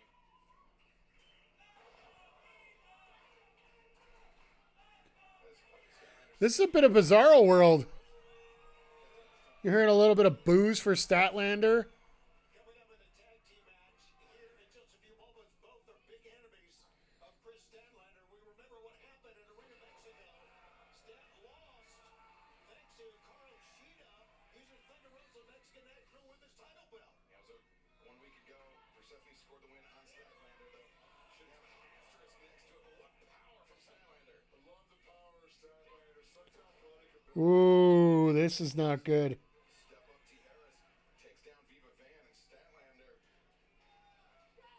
So, the Canadian Elite Basketball League, the top basketball league in Canada here, they've been around since, I think they started in 2019. I actually covered the Edmonton team here for the first year. They're having their best of 3 final tonight. They actually had to cancel the first game due to arena conditions. There's been a lot of rain in Manitoba this past week. And for some reason, they might have had a leak in the roof. I don't know, but I didn't get more of a detail than that. But the CBL just turned around and just said, nope, we ain't playing tonight. And this is their final. They got game 1 tonight and then game 2 and 3 on Saturday, Sunday.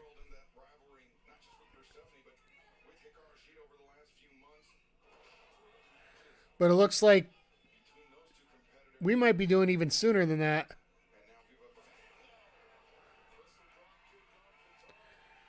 But then speaks Bush League than having your venue shut down for no crazy reason.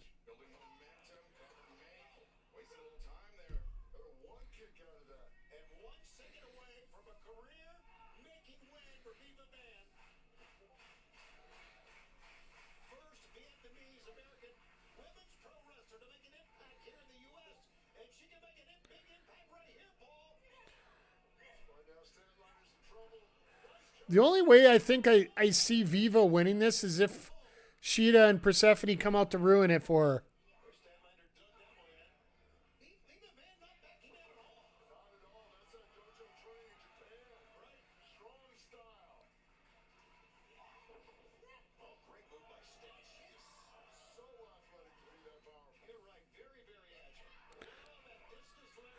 Yeah, she was expecting that the last time. I think that was an intentional miss.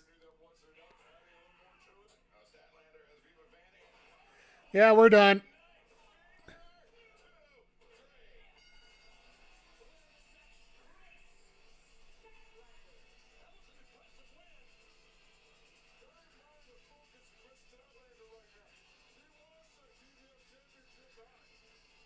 Yeah, I got a feel we're going to get a 4-way for the TBS title coming up.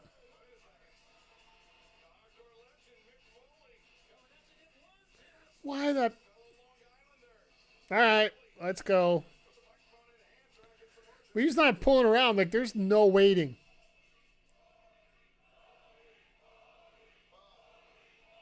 Thank you very much. Appreciate that. In case you're wondering, the shirt will be available on AEW Shop July 21st. Shop AEW. Yeah, shopaew.com. And the make sure that is my daughter, Noelle, in the front row. She is going to get this merch. Always great to have you here. Big pop for Noel. I love it. Even more importantly than the shirt, even more importantly than my family member in the front row, I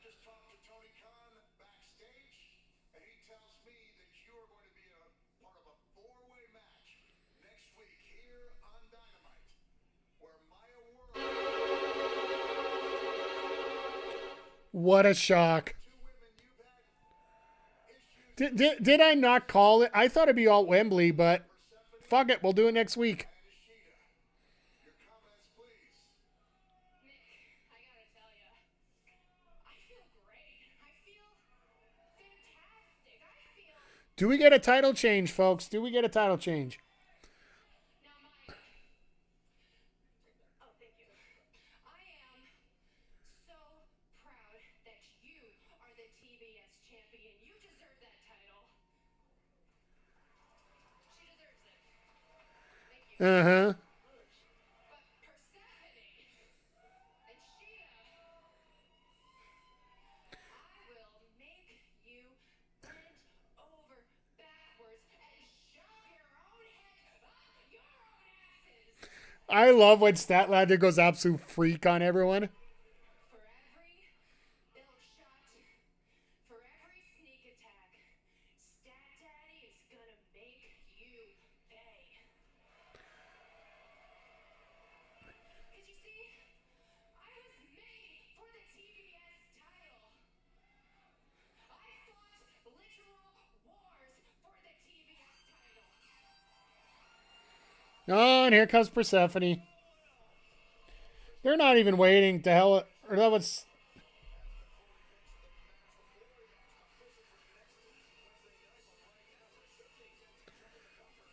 Seems like Persephone's having a lot of fun being a dick.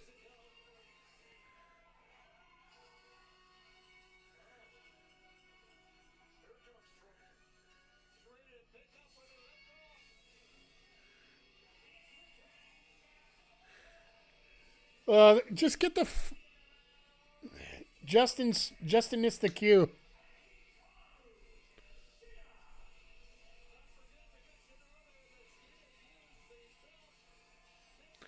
Maybe Tony Khan told him to do that just because.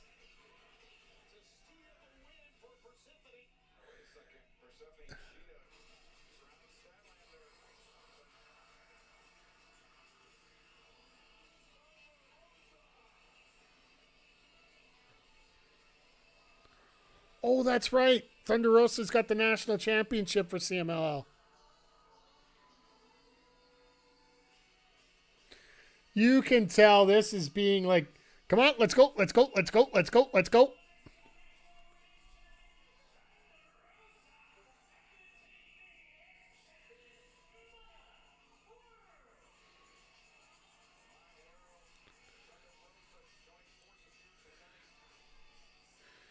Was Hyan just not able to make it?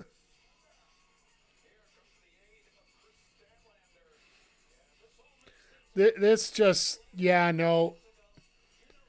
I'm looking forward to the match. This just got booked horrible. This transition just got booked horribly.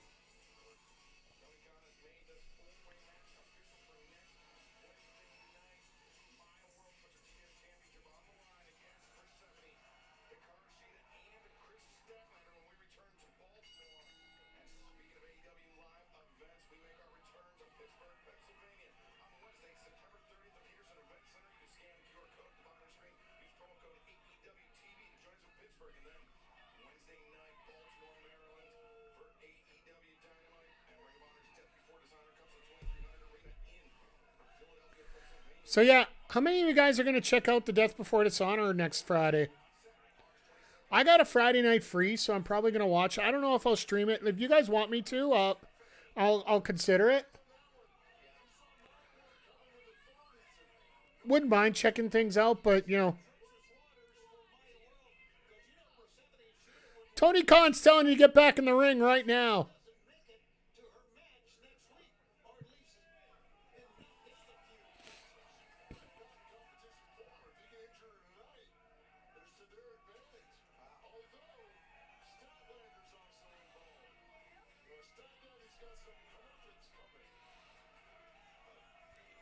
I honestly feel it's either going to be Sheeta or going to be. I love how Thunder Rosa used the Mexican rules there. No, Maya, just get out. I got this.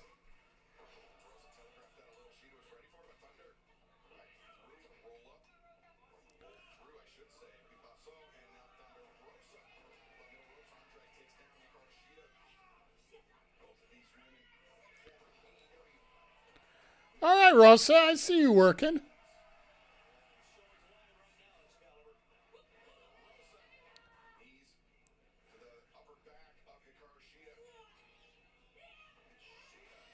All right.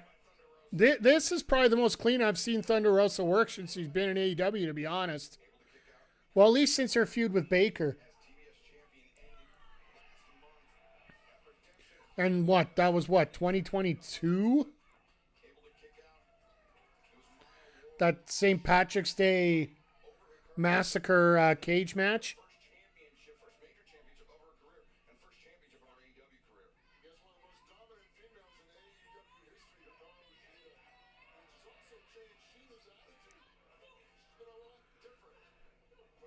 Glad to see referees counting.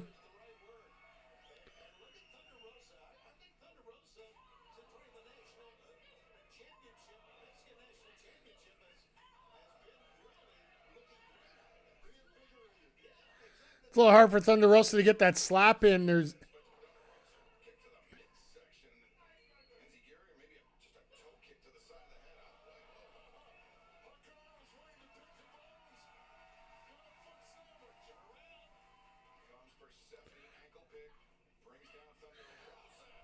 okay, that segment sort of took me out a little bit here. Okay, that sucked.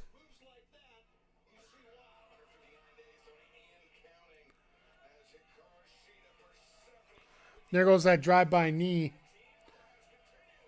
No, that'll be a fun four-way. Like I said, that four-way that's coming up next week, that's screamed pre-show of Wembley. But if they got other plans, I don't mind. Like, my personal feeling, the TNT and the TBS titles realistically should be defended on the Ireland shows the week before, and just leave them there. You don't need to have those on the pay-per-view, because those are meant to be defended on TV. Like, that's essentially why you build a TV title. So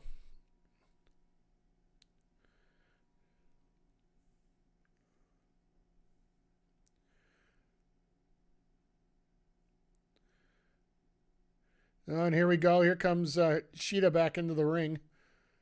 But yeah, the only thing that really sucks right now, and I know we're going to get away with it just because when it comes to AEW, they don't have a problem putting together like 5 or 6 matches at the last minute. But to me, it feels like you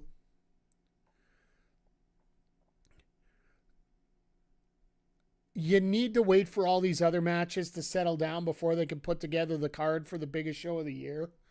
And you almost feel like by Redemption, you should almost have all your matches pretty much figured out. But then there's that catch-22. You have an entire month of programming to go towards it, which realistically, and this is something I sort of find out when for those that don't know, I do take booking a little bit serious, even when it comes to an E-Fed. I know, Nats, we were joking around earlier about how it's just an E-Fed, not a big deal. To me, I try to make it somewhat of a big deal because, you guys are here. You guys, people are providing subs for this kind of entertainment. And I like to take it very mostly seriously. Let's put it that way. So I try to make sure my booking makes as much sense as possible. I'll let you guys know why we're having the world champ in a tag match to start off. There is actually a story behind it. Then our main event tonight is basically just an automatic cash in that happened, or an automatic title defense after our All-Star Rumble on Saturday. But once again, it's easy to figure out where you want to be. It's hard to figure out how you want to get there. That's the biggest thing when it comes to being a booker. And TK is almost booking double what he needs to at times. Which, don't get me wrong, it's leading to a lot of great matchups that you you don't expect, or you do expect, but you do expect them a lot later. But it also means that you're having to burn through all these rivalries that you have. You're going through them so quickly.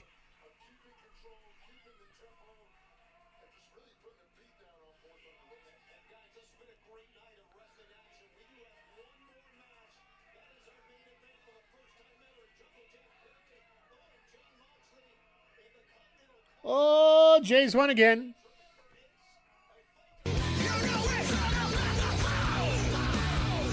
Oh, I still got that one. Oh, this was the one I was looking for.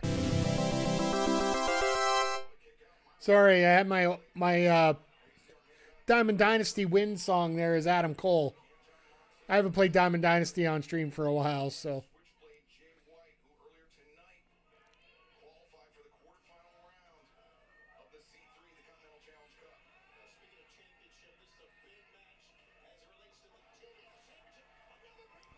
Thunder Rosa doing some work here, but yeah, one of the teams that the Blue Jays have to catch up with, they've just beaten them, what, 3 out of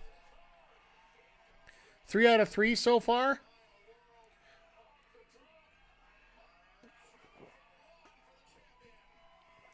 Tomorrow afternoon they're going to go for the sweep.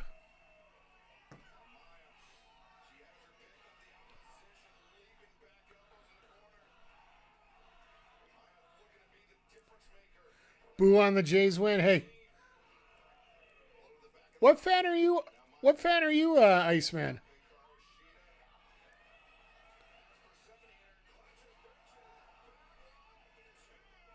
So, how many seconds was Sheeta's shoulder down? Only for about 12? Heads up, ad break coming.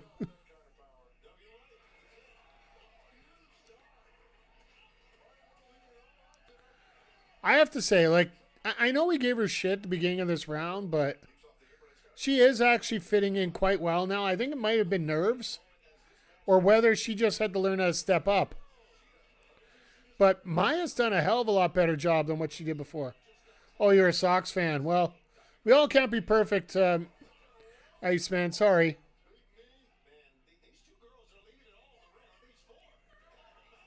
What a shot.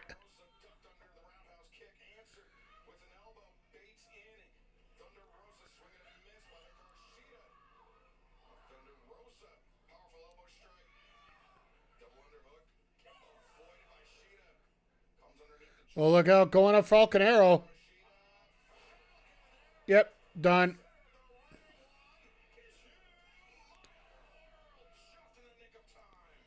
Maya gets the breakup.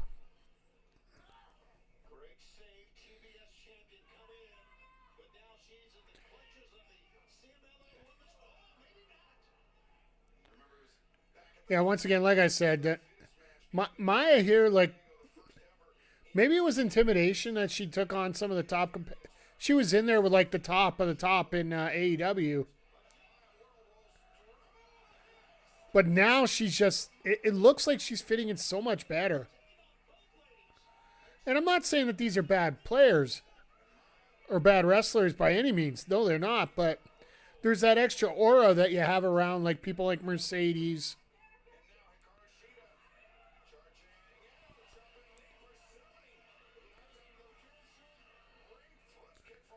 Oh, look out.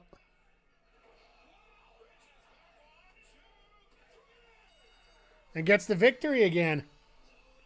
Which makes me wonder if she's going to get one next week.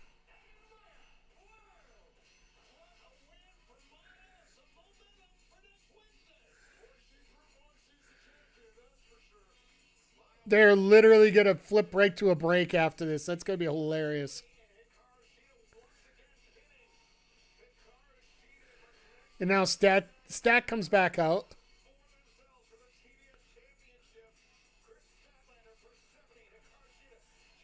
Thunder Rosa's trying to put herself over right now because she knows she has nothing to do with next week. She was just an accessory tonight to begin with.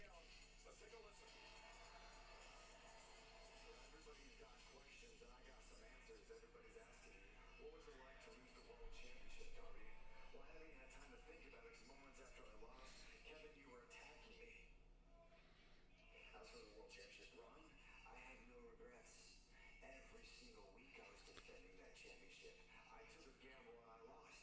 I was burning the candle at both ends. Yep. But it's funny, because now, Kevin, you're the one burning the candle at both ends. Every single week you're defending that TNT championship. Hell, tonight you beat Chris Jericho, the first AEW World Champion, one of the greatest to ever do it. But now, But you didn't do it the right way. All those years ago when we first met, when you were only 2 months into wrestling, maybe I was wrong thinking you were going to do the things right away. But what I'm not wrong you said right away instead of the right way. knowing how far I'm willing to go at Wembley. Falls count anywhere. Oh, that's right. They're doing. There's no amount of training you can do to get ready for this, Kevin. How high is Darby gonna fly? If you can beat me at my own game, then you officially lived up to the potential that I saw in you all those years ago.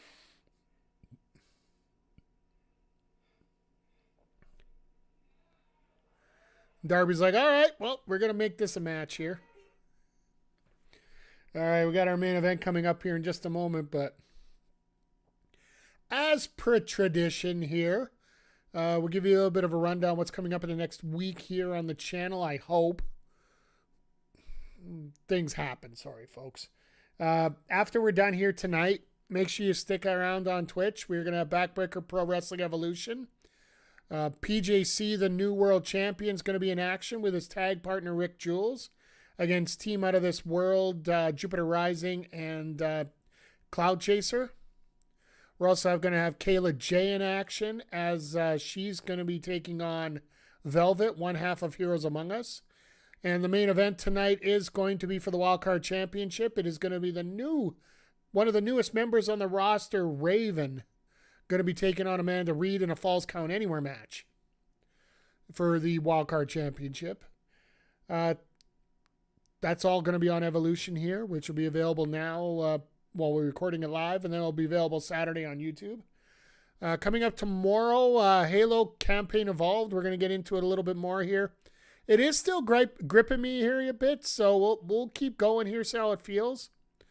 We'll be on there tomorrow morning. Friday, I'm thinking we'll get an MLB stream in finally. It's been long enough, and I don't think there's going to be anything stupid at work going on, so we should be able to get one in. Saturday, we'll be here for AEW Collision. Sorry about missing last week. We'll be here this week. Followed by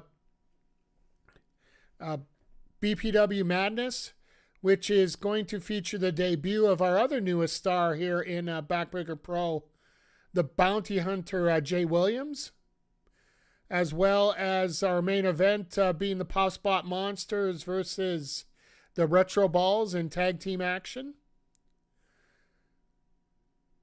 And I'm just going to straight up say Sunday and Tuesday are TBA. Monday's out. And then next Wednesday, we will be back here for AEW Dynamite as well as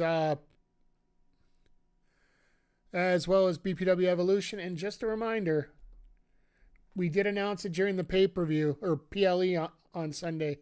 We are going to be doing a tribute show at the end of September here with 2K26. Gonna have some special matches with some special guests. If anybody wants to put up any comments, anybody new Warren Barris, we will be doing it during Diesel Power. Feel free to let your friends know, your enemies know, anybody that wants to come on. As long as you're being decent, I don't mind having you live, or if you want to pre-record something to add to the show, I can always edit it in. But with that being said, whether you're lurking, whether you're chatting, it's always appreciated you being here. If you're on YouTube, hit the like, hit the subscribe. If you're here on Twitch, make sure you hit the follow. And if you like what you see, you really like what you see, consider subscribing.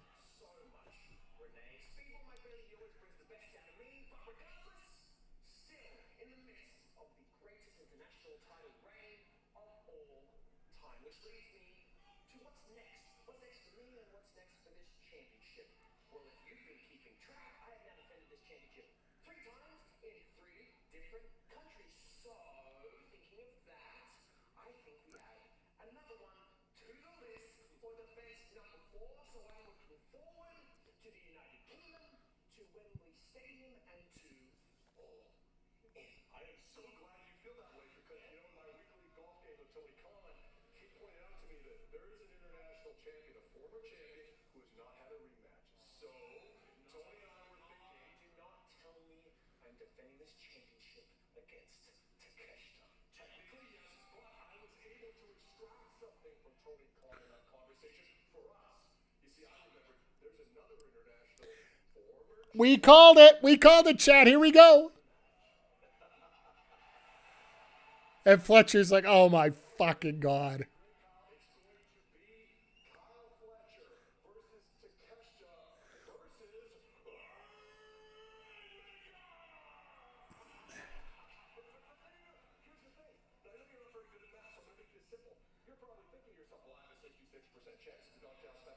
Oh fuck, he's gonna try Steiner math.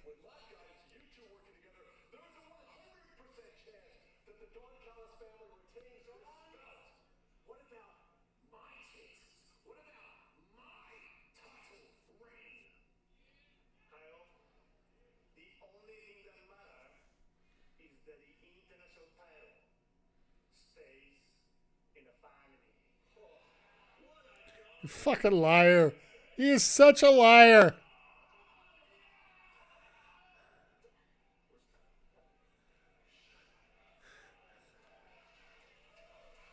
What a liar, and I love it. What a liar, and I love it.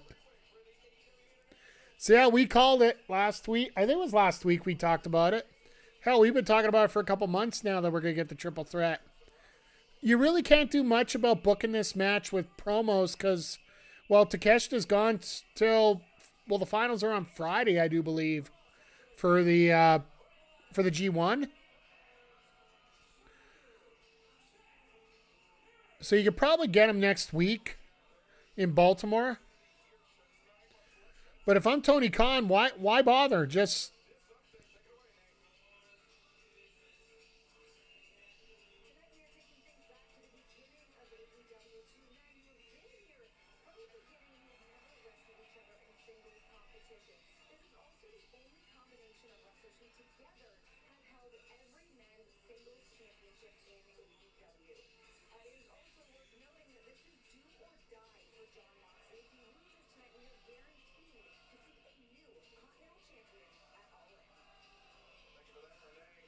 could you imagine there being an upset?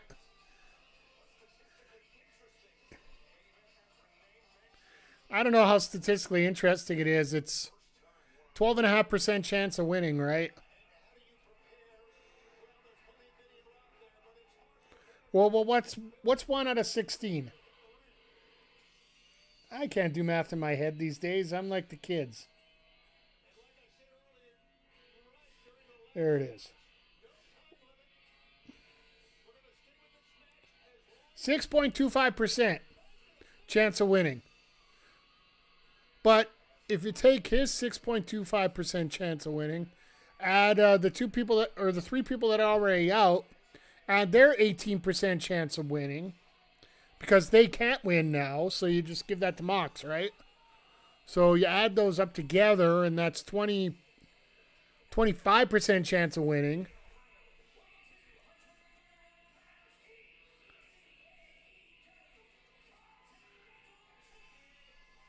I was thinking of something smart to change that around to adding an extra 72.38%, but nah, there ain't nothing there. The Palms literally has no space for rec area, so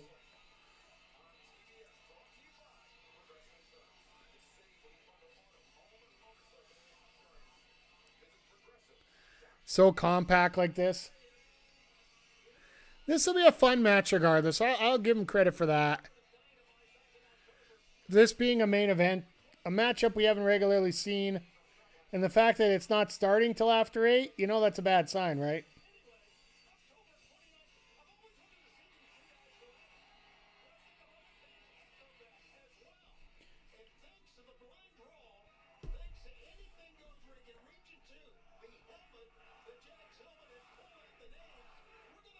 He's using a Jags helmet, seriously? I guess that's better than using a hollowed out Fulham ball.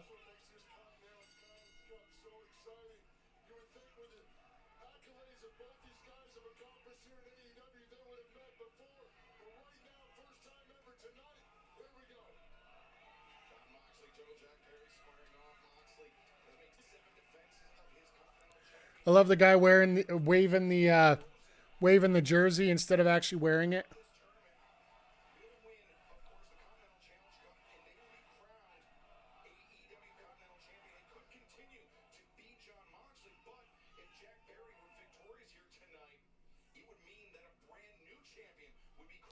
That's why I don't think Perry's got a chance here, to be honest. But you know, he still can't complain about it, right? Like,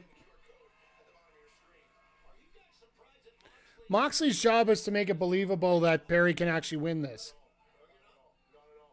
That's a strong suit for John Moxley. People think of him as a brute and a brawler, but they forget the fact that John Moxley is a very accomplished wrestler. Also a jiu-jitsu background as well, or death jitsu, as he refers to it, which he has employed on numerous occasions. No, he's modified it, Death Jitsu. That's what Excalibur's got to straighten out here. The break from referee Paul Turner. That's clean, but shows a lot of respect. I appreciate that. I noticed when the bell rang that Jack was kind of looking around to the fans, but John Moxley kept his gaze right at Jungle Jack Perry. Yeah, but that's the way Moxley is, right? And I'm assuming that we're going to have Here's trouble for Jack here, Excalibur being back against the ropes. one of the quarterfinals on Wednesday. Probably can't announce it until they actually do the draws, right? Being the first doesn't mean it's the best. John Moxley, he's got going out in those fists. As Jack Perry, though, takes Moxley to the ringside area. Well, look out, big drop kick. Through the ropes, knocks back Moxley. Back once again, Jack Perry on the move. Oh, God bless Moxley. Do a dive, do a dive, do a dive. That's what he does when you do a dive. There's just nothing fancy about that. Just good old-fashioned boop.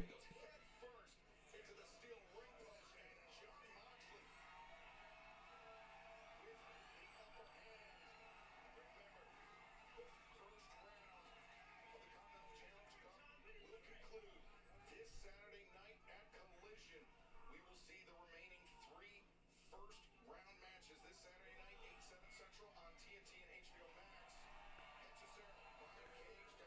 This will be a fun, like, Saturday's going to be a blast. Like, Strong and O'Reilly's going to be worth the price of admission already. Shibata and McGuinness, like, we don't get many Shibata matches. And hell, we don't get many McGuinness matches. Oh my God, we got blood already.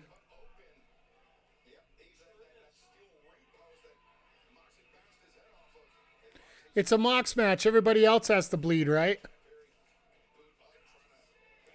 Sort of looks like Diamond after that Inferno match on Saturday or on Sunday.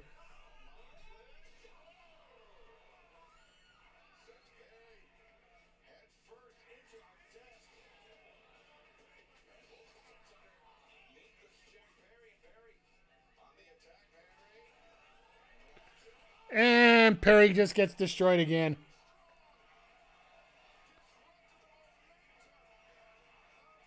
I love how Moxley's like, you know, every time Perry tries to do something, Moxley's just like, no, fuck that idea.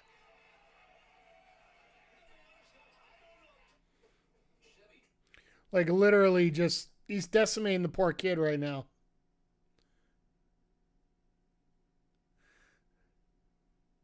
Moxley showing his respect to Paul White, which always is good. But yeah, for people that are just popping in looking for Backbreaker, we will be getting to that right after the conclusion of the main event here of AEW Dynamite. I know we usually say 8:15, but AEW is pulling an AEW, and well, Jack Perry's half dead outside the ring, so I forgot to put this in here. There we go. We got that for you.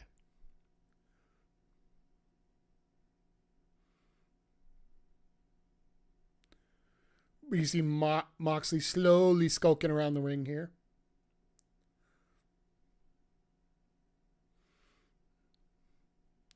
And Perry's just trying to find a way to gash himself even more here.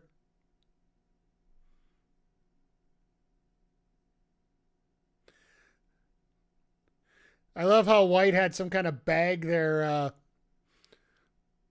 at the top of the desk. He made sure to grab it so it didn't get any blood on it.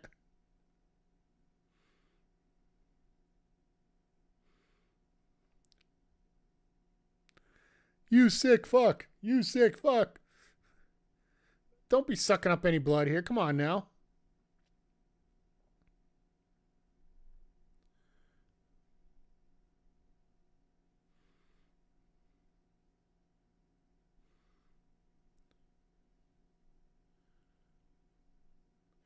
It's Moxley. Oh, God. Perry's just turning straight red at this point.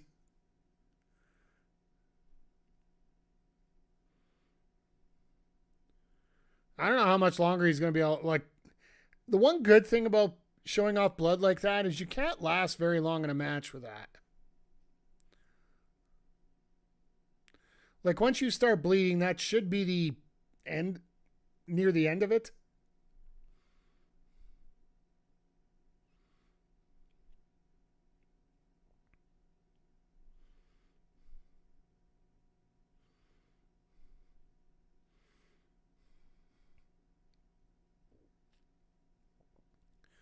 Moxley just unloading those. Oh, God, now he's biting. God damn it, Moxley. Stop biting all the time. That's Perry's thing. He'll bite you in the dick if he has to.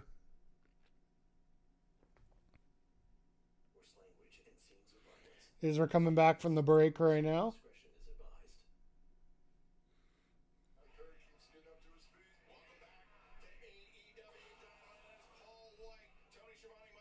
Down for the cover once again. First round match in the AEW Continental Challenge Cup. A spot in the quarterfinals on the line as John Moxley has bloodied and battered Jungle Jack Perry. John Moxley is At least the blood's wiped off for him now. he knows it, he's feeling it. I'm telling you, it's going to take a hell of an effort for Jack Perry to make a comeback here. And of course, this Continental Challenge Cup, the C3 will culminate in 18 days' time at Wembley Stadium, all in London. And not only that, Tony Khan has made it official. The AEW International Championship. And there's the triple threat we announced that we talked about earlier. That's going to be fun. Let's just throw a 7-star match in there in the mid card. And I don't know what we're going to get with Knight and Allen. It's going to be nuts.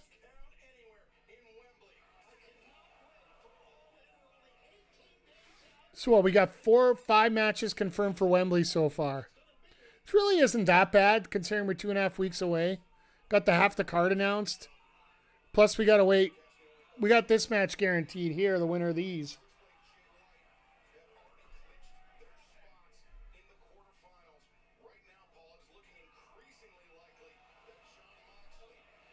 That is a hell of a...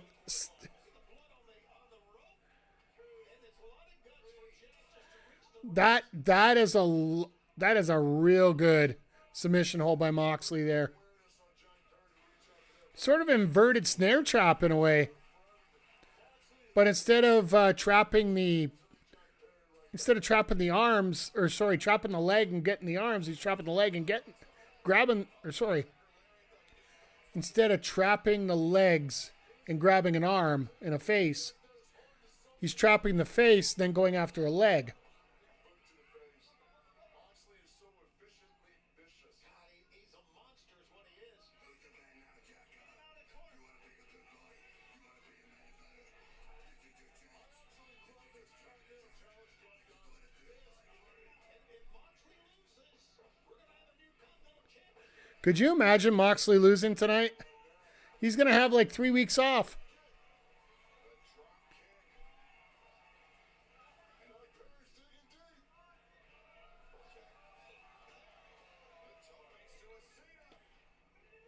Perry's like, he's got to do the 3 dives. Or it ain't going to work. 2 dives, 2 dives. 3 dives, 3 dives.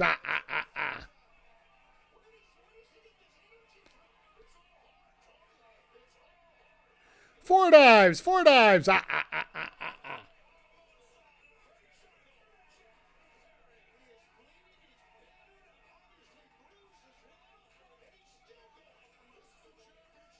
He's trying.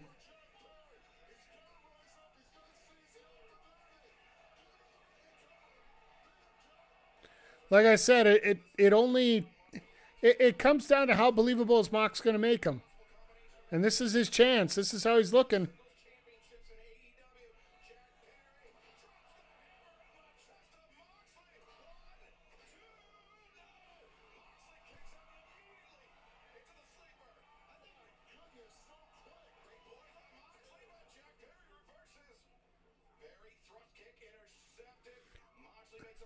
Oh, God. That clothesline just said thank you, goodbye.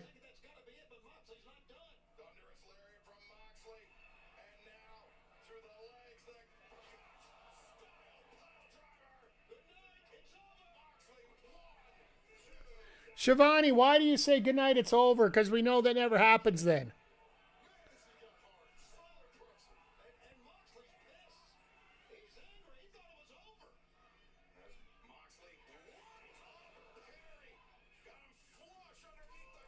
In Japan, that would have been a 3 count.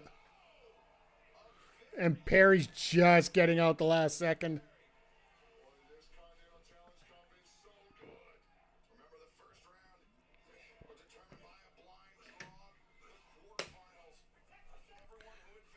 All 3 rounds are blind draws, you dumbass.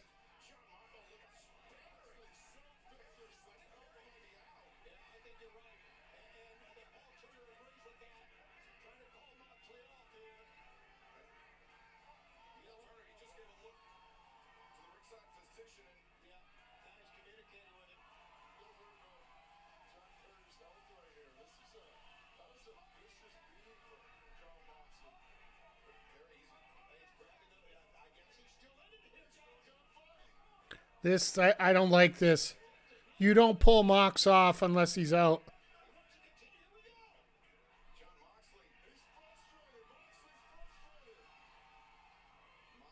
I'd be frustrated too, especially if the ref did what he did.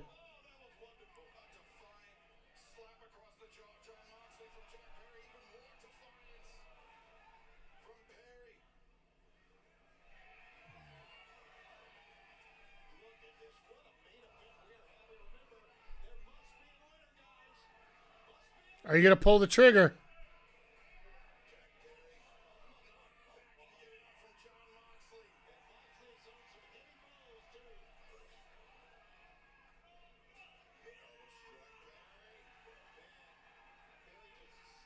You notice Perry's not actually swinging?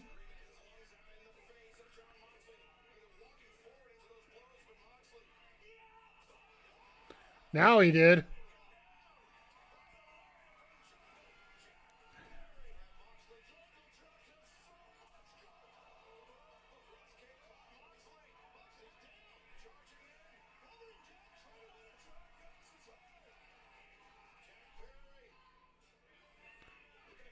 Is he going to try a pile driver?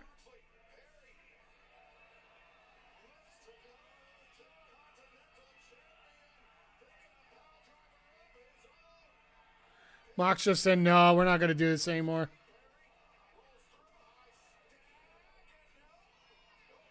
Oh, here we go. Snare trap. That's what I was talking about, the snare trap.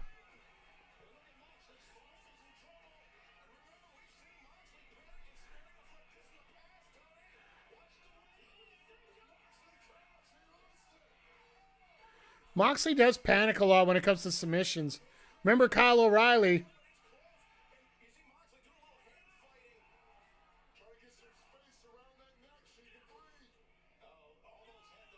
Nice move there by Perry.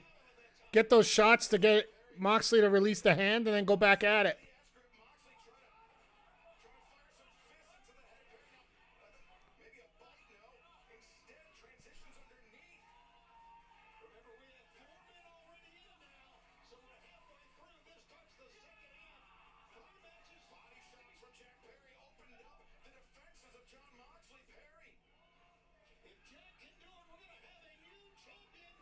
And here comes Death Jitsu. No. No. There it is. You're out, Perry.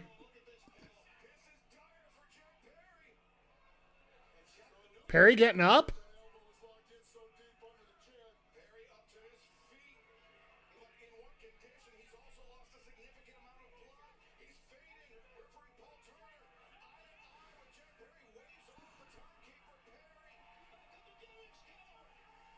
No, he did for a second. That's it.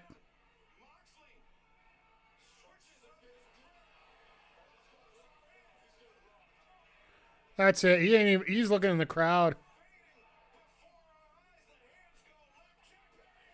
There's your tap out. They gave him a shot.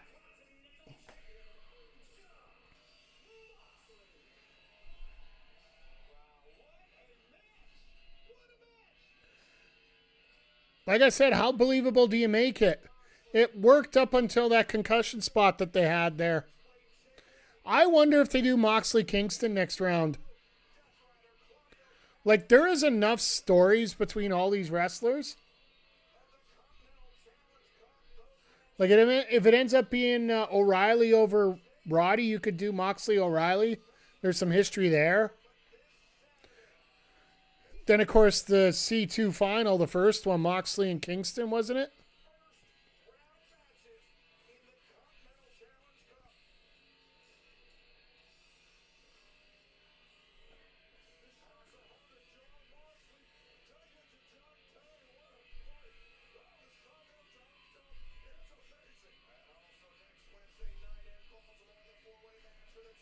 No, I'm putting Perry over.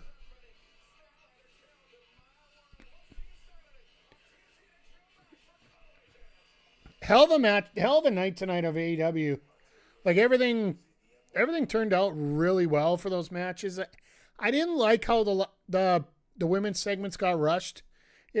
I don't know if it just, once again, it's just poor timing, or which seems to be apropos for what AEW does, but at the same time, like, you'd think by now they'd figure it out a little bit.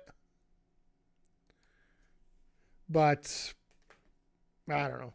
Either way, we got the hint of the New Day. We got potential. Well, we got the triple threat for the international title. It's official. We got the rumor of the New Day. And we got a lot of great things coming up here. So I got a feeling that Saturday is going to be absolutely amazeballs with the matches they've already announced. So I really do hope that you guys get a chance to check things out with me here on Saturday as well. So, but with that being said, we are going to wrap things up right now for the Sidecast. For those on Twitch, hang on. We're going to go to a break here real quick. And for those on YouTube, we will bid you adieu. Join us over on twitch.tv/MikeTheRef. Or you can check out Backbreak_Gaming here this Saturday for our upcoming recording of Backbreaker Evolution. Or you can check out Crossfire this Thursday and Friday, debuting at 3 p.m. Eastern for the pre-show and main card, respectively. On the Backbreak_Gaming YouTube channel. So with that being said, thank everybody for being here. We will see you on Saturday for Collision, and take care of yourself, everybody.